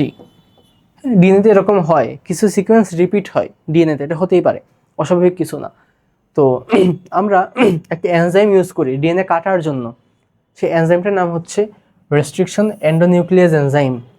এটা অনেক ইম্পর্টেন্ট, কিন্তু এটা অন্য কালি দিয়ে দাগিয়ে দিই। যদি বলা হয় ডিএনএ কাটতে কোন এনজাইম ব্যবহার করা হয়, রেস্ট্রিকশন এন্ডোনিউক্লিয়াস। মেনলি যে কোনো কিছু বায়োলজির কাটাকাটি করতে রেস্ট্রিকশন এনজাইমকে কাজে লাগায়, এর জন্য এটাকে মেবি বায়োলজিক্যাল সিজার সেটা বলা হয় আর কি। যাই হোক, তো কথা হচ্ছে ডিএনএ কাটবো আমি, কিভাবে কাটা হয়? রেস্ট্রিকশন এন্ডোনিউক্লিয়াস এনজাইম দিয়ে ডিএনএর কিছু সার্টিন পয়েন্টে একটা সার্টিন বেস সিকোয়েন্স রিপিট হয়। সো এই রেস্ট্রিকশন এন্ডোনিউক্লিয়াস অনেকগুলো রেস্ট্রিকশন এন্ডোনিউক্লিয়াস এনজাইম আছে। হ্যাঁ, অনেকগুলো থাকে। ধরো আমি একটা সার্টিন রেস্ট্রিকশন এন্ডোনিউক্লিয়াস এনজাইম নিলাম, যেটা আর কি সিএটিকে কাটবে, অর্থাৎ সিএটির কমপ্লিমেন্টারি GTA।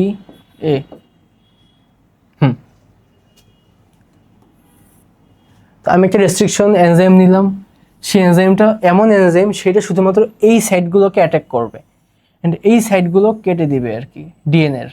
ওকে, তো যেটা হয় আলটিমেটলি, ধরো আমি একটু সহজ করে আঁকি।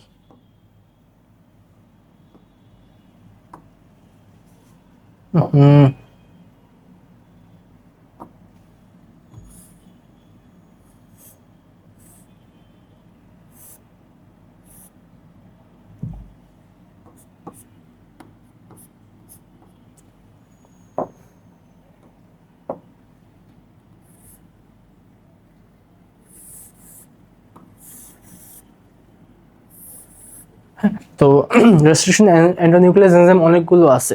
তো এদের এক একটা স্টাইল, এক একটা ডিএনএ সিকোয়েন্সকে কাটে। তো ধরো ডিএনএর একটা সার্টেন পিরিয়ড পর একটা সার্টেন বেস সিকোয়েন্স রিপিট হয়েছে, আমি এমন একটা রেস্ট্রিকশন এন্ডোনিউক্লিয়াস এনজাইম দিলাম যেটা শুধুমাত্র এই বেস সিকোয়েন্স বরাবরই কাটবে ডিএনএকে। তো আলটিমেটলি ডিএনএর অনেকগুলো ফ্র্যাগমেন্ট তৈরি হলো। ধরো এইটা একটা ডিএনএর ফ্র্যাগমেন্ট, এটা আরেকটা ডিএনএর ফ্র্যাগমেন্ট। হ্যাঁ, তো এই যে কোনো একটা ডিস্টেন্সেতে বেস সিকোয়েন্সগুলো থাকতে পারে। তো আর কি এর জন্য ফ্র্যাগমেন্ট বড় ছোট হয়। ধরো এটা একটা ছোট ফ্র্যাগমেন্ট, এটা একটা বড় ফ্র্যাগমেন্ট। হ্যাঁ, তো তার মানে রেস্ট্রিকশন এন্ডোনিউক্লিয়াসের মাধ্যমে যখন ডিএনএকে কাটা হয়, নর্মালি রেস্ট্রিকশন এন্ডোনিউক্লিয়াস এনজাইমটা ডিএনএর সার্টিন বেস সিকোয়েন্সের মধ্যে এসে যুক্ত হয়। যখন যুক্ত হয় তখন সেই বরাবর ও ডিএনএকে কেটে দেয়। সো তার মানে এর আগে যে রেস্ট্রিকশন এন্ডোনিউক্লিয়াস এনজাইমটা বসছে আর এখন যে রেস্ট্রিকশন এন্ডোনিউক্লিয়াস এনজাইমটা বসছে, এদের মাঝের যে ডিএনএ ফ্র্যাগমেন্ট সেটা কিন্তু কাটা হয়ে গেছে, কেটে আলাদা হয়ে যাবে। সেম ওয়েতে এরকম অ্যাডজেসেন্ট দুটো রেস্ট্রিকশন এন্ডোনিউক্লিয়াস এনজাইম যেখানে বসছে, তাদের মাঝে ডিএনএ ফ্র্যাগমেন্টটা আবার পৃথক হয়ে যাবে। এখন এই যে সাইজ, এই ফ্র্যাগমেন্টের সাইজ বড়, এই ফ্র্যাগমেন্টের সাইজ ছোট, এই সাইজগুলোকে কাজে লাগায় নর্মালি একটা মানুষের আইডেন্টিটি বের করা হয় আর কি। ওকে, আমি তার মানে বুঝতে পারছি ডিএনএ কীভাবে কাটা হয়। ওকে, তারপরে সেই ডিএনএ পরীক্ষা এখন ইজি, মানে আমার পড়ানো শেষ, আর কিছু না। কাটাটাই মেইন বোঝানোর ছিল যে একটা সার্টিন বেস পেয়ার থাকবে, সেই বেস পেয়ার বরাবরই শুধুমাত্র রেস্ট্রিকশন এন্ডোনিউক্লিয়াস এনজাইম কেটে দেবে। তো যখন দুইটা কাটার মাঝে যে লেন্থটুকু, সেটা তো ভেরি করবেই, এটা নর্মাল, কারণ এই সিকোয়েন্স কতটুকু পরপর রিপিট হবে এটা তো নির্দিষ্ট না। তো আলটিমেটলি ডিএনএর ফ্র্যাগমেন্টগুলোর সাইজ বড় হয় অথবা ছোট হয়। সো এই বড় বা ছোট সাইজ নিয়ে মিললে আমরা কাজ করি। ওকে, তো এই ডিএনএ কাটা হয়েছে রেস্ট্রিকশন এন্ডোনিউক্লিয়াস এনজাইম দিয়ে। এরপরে কি হয়, ধরো এটা হচ্ছে আমি ইয়া থেকে পাইছি, এখানে অনেকগুলো ডিএনএ এরকম নমুনা দেখা যাচ্ছে, ডিএনএর নমুনা। এটা ধরো ফার্স্ট নমুনাটা, এটা আমি পাইছি হচ্ছে ঘটনাস্থল থেকে, নমুনাটা সংগ্রহ করে যেটা পাইছি সেটা। আর এই তিনটা কি কালার ইউজ করি, ওকে। আর এই যে তিনটা আছে, এই তিনটা হচ্ছে ধরো আমি তিনজনকে সাসপেক্ট করলাম, সেই তিনজনের থেকে ডিএনএ নিয়ে সেটা এখানে বসাইছি। এখন আমি জাস্ট দেখবো যে আমার যে নমুনা ডিএনএ এটার সাথে কার ডিএনএ ম্যাচ করে, সেই খুনি বা সেই অপরাধী আর কি। তো এখন এই যে প্রসেসটা, যে প্রসেসের মাধ্যমে ডিএনএর বিভিন্ন ফ্র্যাগমেন্টেড পোর্শনের লেন্থ সেইটাকে ইউজ করা হয় বা সেটার মাধ্যমে আমরা আইডেন্টিফাই করতে পারি অপরাধীটাকে, সেই প্রসেসটার নাম হচ্ছে জেল ইলেকট্রোফোরেসিস। জেল ইলেকট্রোফোরেসিস পদ্ধতির মাধ্যমে কি করা হয়, এই যে এখানে তরল যেটা দেখতে পাচ্ছ আকাশি কালারের, এই তরলটা হচ্ছে মেনলি অ্যাগার। আমরা অনেকেই জানি অ্যাগার কি, এটা আর কি কোনো পানিতে মিশিয়ে পরে পানিটা জেলি টাইপের হয়ে যায়। সো অ্যাগার হচ্ছে একটা jail ultimately.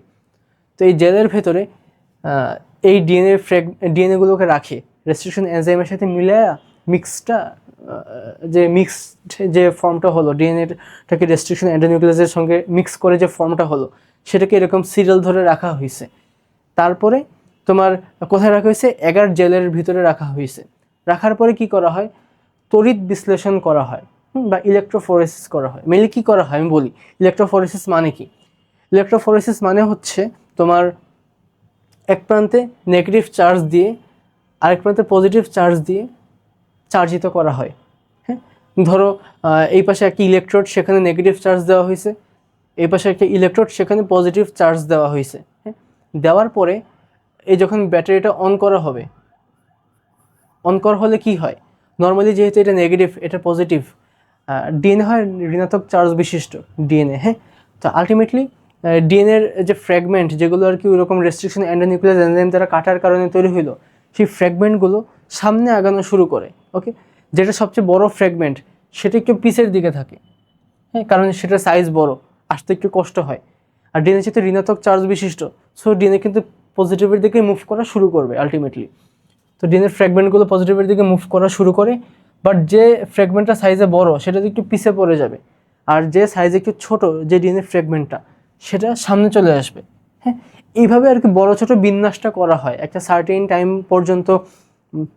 DNA and restriction এনজাইমের যে মিক্স আপটা, যেটাকে এগার সলিউশন এরকম রাখা হয়েছে, সেটাতে ইলেকট্রোফোরেসিস করা হয়। ইলেকট্রোফোরেসিস করা হলে ডিএনএর যেটা বড় সেগমেন্ট সেটা একটু পিছে থাকবে, যেটা একটু ছোটো সেগমেন্ট সেটা একটু সামনে থাকবে। এভাবে বড় ছোট একটা আর কি ইয়া হয়ে যায়, সিকোয়েন্স ডেভেলপ করে। দেন সেই সিকোয়েন্সটাকে আমরা মিলাই। যেরকম এই যে দেখো, এটা হচ্ছে আমি নমুনাটা আর সাসপেক্ট 4 জনের নিলাম। তারপরে এটা ধরো একদম পিসের ডিএনএ যেটা ছিল সেটা, আর এটা হচ্ছে একদম সামনে যে ডিএনএ ফ্র্যাগমেন্ট সেটা। তো আলটিমেটলি এই যে সিকোয়েন্সটা সেটার সাথে কার সিকোয়েন্স ম্যাচ করে, তুমি যদি দেখো এই ব্যক্তির সিকোয়েন্স ম্যাচ করে এই নমুনার সাথে, দেখো এরকম ম্যাচ করতেছে, পুরো ম্যাচ করতেছে। তো আলটিমেটলি বোঝা যায় যে তার মানে 3 নম্বর যে ব্যক্তিটা সে কিন্তু দোষী। ওকে, তো এইভাবে আর কি ডিএনএ ফিঙ্গারপ্রিন্টিংটা করা হয়। ওকে, আই হোপ বুঝে দিতে পারছি তোমাদের ডিএনএ ফিঙ্গারপ্রিন্টিংটা অ্যাকচুয়ালি কী। বাট একটা জিনিস আমি স্কিপ করে গেছি, সেটা হচ্ছে তুমি ধরো যে এগার দ্রবণে ইলেকট্রোফোরেসিস করলা, এরকম বিভিন্ন ফ্র্যাগমেন্ট, ডিএনএর ফ্র্যাগমেন্টগুলো এরকম সামনে পিছে করে বিন্যস্ত হওয়ার পরে সেটাকে তুমি দেখতে পাবা না। কিন্তু সেটাকে কিভাবে দেখা যায়, মেইনলি এখানে তোমার নাইট্রোসেলুলোজ কাগজ ইউজ করা হয়। এই যে অটো রেডিওগ্রাফ পদ্ধতিতে নাইট্রোসেলুলোজ কাগজকে এক্সরে ফিল্মের উপর রেখে এই যে ব্যান্ড বা ডিএনএর ফ্র্যাগমেন্টগুলো যে কীভাবে বিন্যস্ত সেটাকে নাইট্রোসেলুলোজ কাগজের উপর করা হয়, ফিল্মটা পাঠানো হয়, এক্সরে ফিল্মটা। তখন আর কি নাইট্রোসেলুলোজ কাগজের উপর দৃশ্যমান হয় ব্যান্ডগুলো। ওকে, ব্যান্ডগুলো দৃশ্যমান হয়, তখন সেটা আমরা দেখে দেখে আইডেন্টিফাই করি। অর্থাৎ এই যে এটা একটা নাইট্রোসেলুলোজ কাগজ, এটা একটা নাইট্রোসেলুলোজ কাগজ। ওকে, এরকম নাইট্রোসেলুলোজ কাগজের উপর এই ডিএনএ যে ব্যান্ড, সেই ডিএনএ ব্যান্ডগুলোকে দৃশ্যমান করা হয় কিভাবে, অটো রেডিওগ্রাফ পদ্ধতিতে, এক্সরে ফিল্মের মাধ্যমে। ওকে, তো আমি তাহলে লাস্টবারের মতো রিক্যাপ করি ডিএনএ ফিঙ্গারপ্রিন্টিংটা অথবা ডিএনএ টেস্টটা কি। সিম্পল, ডিএনএ টেস্ট কি? এটা হচ্ছে ডিএনএ পরীক্ষা অ্যাকচুয়ালি, যার মাধ্যমে একটা মানুষের আইডেন্টিটি সেটি নির্ণয় করা হয়। অ্যান্ড কী কী নমুনা হতে পারে? ব্লাড হতে পারে, বীর্য হতে পারে, হাড় হতে পারে, ত্বকের যে কোনো অংশ হতে পারে, লালা হতে পারে। ওকে, এখন কিভাবে করা হয়? একদম গল্পের মতো। ওকে, ফার্স্টে আমি নমুনাটা সংগ্রহ করব অপরাধ স্থল থেকে। সংগ্রহ করার পরে সেই নমুনাটা থেকে আমি ডিএনএটা বের করব। ডিএনএ বের করার পর ডিএনএ যেহেতু নমুনা তো কম থাকে, তো আলটিমেটলি যেটা করা হয় যে একটা ডিএনএ থেকে অনেকগুলো ডিএনএ তৈরি করা হয়। ওকে, তো অনেকগুলো ডিএনএ আমি তৈরি করলাম, তারপরে পিসিআর পদ্ধতিতে পলিমারেজ চেইন রিঅ্যাকশনের মাধ্যমে তৈরি করলাম। করার পরে এই যে ডিএনএগুলো আছে এদেরকে রেস্ট্রিকশন এনজাইম দিয়ে কাটবো। কীভাবে কাটা হয় সেটা আমি বলছি। কাটার কারণে ডিএনএর যে ফ্র্যাগমেন্টগুলোর সাইজ ডিফার করে, কিছু ফ্র্যাগমেন্ট সাইজে বড় হয়, কিছু ফ্র্যাগমেন্ট সাইজে ছোট হয়। তারপরে সেই ফুল মিক্সচারটাই মানে আর কি ডিএনএ প্লাস হচ্ছে সেটার যে রেস্ট্রিকশন এন্ডোনিউক্লিয়াসের কারণে যেটা ফর্ম হচ্ছে, ফুল মিক্সচারটাই আমার রেখে দেওয়া হয় এগার জেলের ভেতরে। হ্যাঁ, এগার জেলের ভেতরে ফুল মিক্সচারটা রেখে দেওয়া হয়। তারপরে ইলেকট্রোফোরেসিস করা হয়। ডিএনএ নেগেটিভ চার্জ বিশিষ্ট, সো ডিএনএ পজিটিভের দিকে মুভ করা শুরু করে। যে ফ্র্যাগমেন্টগুলো সাইজে ছোট সেগুলো সামনের দিকে থাকে, যারা সাইজে বড় ওরা পিছের দিকে থাকে। তারপরে এই যে সামনে পিছে যে বিন্যাসটা ডিএনএ ফ্র্যাগমেন্টগুলোর, সেগুলোকে নাইট্রোসেলুলোজ কাগজে অটো রেডিওগ্রাফ পদ্ধতিতে এক্সরে ফিল্মের মাধ্যমে বসানো হয়। বসানোর পরে সেই নাইট্রোসেলুলোজ কাগজটা বের করে আনা হয়। তারপরে যারা সাসপেক্ট ছিল তাদেরও সেম ইমেজটা নেওয়া হয়। তারপরে দেখা হয় যে অপরাধস্থল থেকে আমি যে নমুনা পাইছি সেইটার ফ্র্যাগমেন্টগুলোর বিন্যাসের সাথে কার বিন্যাসটা মিলে, সেই খুনি আর কি বা অপরাধী। এভাবে আমরা ডিএনএ ফিঙ্গারপ্রিন্টিংটা করি। আর আরেকটু আছে লিঙ্গ নির্ধারণটা। এটা আমি তোমাদেরকে অনেকখানি পড়াই ফেলছি যে আমাদের দেহে সেক্স ক্রোমোজোম দুটো থাকে, এক্স আর ওয়াই। সো সেটা নিয়ে এখানে অনেক কথাবার্তা বলা হয়েছে। সেক্স ক্রোমোজোম ছেলেদের থাকে এক্স আর ওয়াই, মেয়েদের থাকে এক্স আর এক্স। এবং জননকোষ সৃষ্টির টাইমে আমি বলছিলাম যে প্রত্যেক জোড়া ক্রোমোজোম আলাদা আলাদা হয়ে যাবে, একটা একটা করে ক্রোমোজোম হয়ে যাবে জননকোষ সৃষ্টির সময়। তো ধরো পুরুষ থেকে যে শুক্রাণু তৈরি হলো, কিছু শুক্রাণুতে এক্স ক্রোমোজোমটা চলে যাবে, অথবা কিছু শুক্রাণুতে ওয়াই ক্রোমোজোমটা চলে যাবে। পুরুষ থেকে যে শুক্রাণুগুলো সৃষ্টি হয়, আর মেয়েদের থেকে যে ডিম্বাণু সৃষ্টি হয়, যেহেতু মেয়েদের sex chromosome x x, so সব ডিম্বাণুই এক্স ক্রোমোজোমকে ক্যারি করবে। হ্যাঁ, দেন আলটিমেটলি যেটা হয় যে এই ছেলেদের জন্য আমি দেখাইছি যে গেমিট, আমি সার্কেল দিচ্ছি, কিন্তু তোমার একটা জিনিস খেয়াল করতে হবে, যখন আমি বলতেছি জননকোষ সৃষ্টি হয়েছে, অথবা এর আগেও আমি যখন টিটি লিখছিলাম সেখান থেকে জননকোষ সৃষ্টির টাইমে আমি টি লিখছি, সেগুলোকে কিন্তু সার্কেল করে দিছি আমি। তার মানে যখন তুমি জননকোষের কনসেপ্টে চলে যাবে, যখন মেইন দেহকোষটাকে তুমি দুই ভাগ করে ফেলো, তখন সার্কেল দিতে হবে, নাহলে জিরো মারবে। হ্যাঁ, এটা মাথায় রেখো। কিন্তু যখন তুমি জননকোষ বের করে ফেলবা তখন সার্কেল দিতে হবে একটা। হ্যাঁ, তো যখন পুরুষের জননকোষে তার কিছু শুক্রাণুতে এক্স ক্রোমোজোম থাকতে পারে, কিছু শুক্রাণুতে ওয়াই ক্রোমোজোম থাকতে পারে। স্ত্রীর ক্ষেত্রেও কিছু সব ডিম্বাণুতে নর্মালি এক্স ক্রোমোজোমই থাকে আর কি। দেন করা হয়েছে crossing X X X Y, X X X Y. এটা আমরা জানি যে এক্স এক্স হলে মেয়ে হয় আর এক্স ওয়াই হলে ছেলে হয়। আলটিমেটলি ছেলে আর মেয়ের রেশিও 50-50, অর্থাৎ 1:1। অনেকের মাঝে একটু মিসকনসেপশন হয়। মিসকনসেপশন হচ্ছে ভাইয়া 1:1 মানে কি একবার ছেলে হবে একবার মেয়ে হবে? না, এরকম কিছু না। ওকে, এটা মানে হচ্ছে একবার সন্তান জন্মদানের সময় সেই সন্তানটা ছেলেও হতে পারে 50% কেসে, মেয়েও হতে পারে 50% কেসে। এটাই বোঝায়। অনেকে ভাবে তাইলে ভাই আমি যদি 4টা বাচ্চা নিই, 2টা ছেলে হবে 2টা মেয়ে হবে, না, এরকম না। এটা হচ্ছে একবার মিলনে যে একটা বাচ্চা হচ্ছে সেইটার রেশিও 50% ছেলে হইতে পারে, 50% মেয়ে হতে পারে, এটাই, আর কিছুই না। আর লাস্টে হচ্ছে এই পানেট স্কোয়ার ওয়ার্ডটার সাথে পরিচিত হও, ইন্টারনেটে পাবা। এই ধরনের স্কোয়ারকে বলা হয় পানেট স্কোয়ার। বিজ্ঞানী পানেট এটা আবিষ্কার করেন। আর হচ্ছে এই যে সাইনগুলো দেখতে পাচ্ছ, এই সাইনটা নর্মাল হচ্ছে এরকম। হ্যাঁ, আর মেয়েদের জন্য সাইনটা হচ্ছে এরকম। গ্রিক পুরুষরা যুদ্ধ করতো আর কি, তো ওদের এই বর্ষা সেটা বা পিঠে তীর রাখতো, সেটা বুঝাইতে এই সাইনটা ব্যবহার করা হয়। আর গ্রিক মেয়েরা রূপচর্চা করতো, সো ওদের জন্য আয়নাটা ব্যবহার করা হয়। হ্যাঁ, এইটা হচ্ছে জীববিজ্ঞানের পুরুষ এবং নারীর ডিফারেন্সিয়াল একটা সাইন আর কি, এটা আর কিছুই না। এটা ইউজ করে বেটার। আর এটা হচ্ছে একটা পারফেক্ট পানেট স্কোয়ার। যে কোনো ধরনের কাজের ক্ষেত্রে এরকম পুরুষটাকে উপরে রাখবা, স্ত্রীটাকে নিচে রেখে এরকম করে কাজ করবা। ইভেন আমি যে লম্বা এবং খাটোর যে একটা ক্রসিং দেখাইছি সেটাকেও তুমি এভাবে করতে পারো, হ্যাঁ, সমস্যা হবে না। তো আলটিমেটলি আজকের লেকচার হচ্ছে এই পর্যন্তই। আমরা মোটামুটি সব জিনিস বেসিক থেকে শুরু করে মডার্ন যে সকল জিনিস আছে সবগুলো মোটামুটি কভার করছি। তো সেক্স লিঙ্ক ডিসঅর্ডার যেগুলো আছে, হ্যাঁ, একটা হচ্ছে কালার ব্লাইন্ডনেস, আরেকটা হচ্ছে থ্যালাসেমিয়া। এগুলো নিয়ে আশা করি আমি পরে আরেকটা ভিডিও করলেও করতে পারি, বাট দেখি সম্ভব হয় কি না। বাট আজকে না, কারণ আজকে এমনিতেই অনেক স্যাচুরেটেড হয়ে গেছে আমার লেকচারটা। তো লেকচার শেষে আমরা কী কী শিখলাম? ক্রোমোজোম নিয়ে শিখলাম, ডিএনএ নিয়ে শিখলাম, আরএনএ নিয়ে শিখলাম, তারপর আর কি নিয়ে শিখলাম, ওই যে ডিএনএ রেপ্লিকেশন, ডিএনএ ফিঙ্গারপ্রিন্টিং, লিঙ্গ নির্ধারণ, এগুলো শিখছি আর কি আমরা। তো আমার যেহেতু ফুল লেকচার শেষ, আর আমি বলছিলাম আমি কোনো কোশ্চেন অ্যাড করবো না, আমি কিছু এমনিতে ওভারঅল কোশ্চেন করি, হ্যাঁ, ধরো 5টা ওভারঅল কোশ্চেন করবো, জাস্ট 3 সেকেন্ড গ্যাপ হবে, তারপর আমি আনসারটা দেবো, আর কিছু না। ওকে, ফার্স্ট কোশ্চেন কি বলা যায় যে কোন এনজাইমের মাধ্যমে ডিএনএকে কাটা হয়? 2 রেস্ট্রিকশন এন্ডোনিউক্লিয়াস এনজাইম। ওকে, এবার সেকেন্ড কোশ্চেন কি করা যায়, যে সেকেন্ড কোশ্চেন হচ্ছে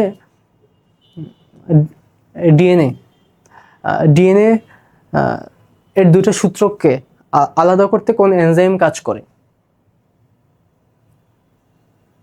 হেলিকেজ এনজাইম কাজ করবে। ওকে, তো 3 নম্বর কোশ্চেন হচ্ছে ভাইরাসের বংশগতীয় বস্তু হিসেবে কি কাজ করে? আরএনএ। ওকে, থার্ড ক্রোমোজোম কে আবিষ্কার করেন? স্ট্রেস বার্জার, হ্যাঁ, বিজ্ঞানী স্ট্রেস বার্জার আবিষ্কার করেন। আর এট লাস্ট আজকে যেহেতু আমরা জেনেটিক্স নিয়ে পড়ছি, জেনেটিক্সের জনক কে? বিজ্ঞানী গ্রেগর জোহান মেন্ডেল। ওকে, আর এরপরে যে পার্টটা বিবর্তন, সেটার জনক অনেক উল্টাপাল্টা করে, অনেকে বলে ডারউইন, ডারউইন না, সেটা হচ্ছে এম্পেডোক্লিস।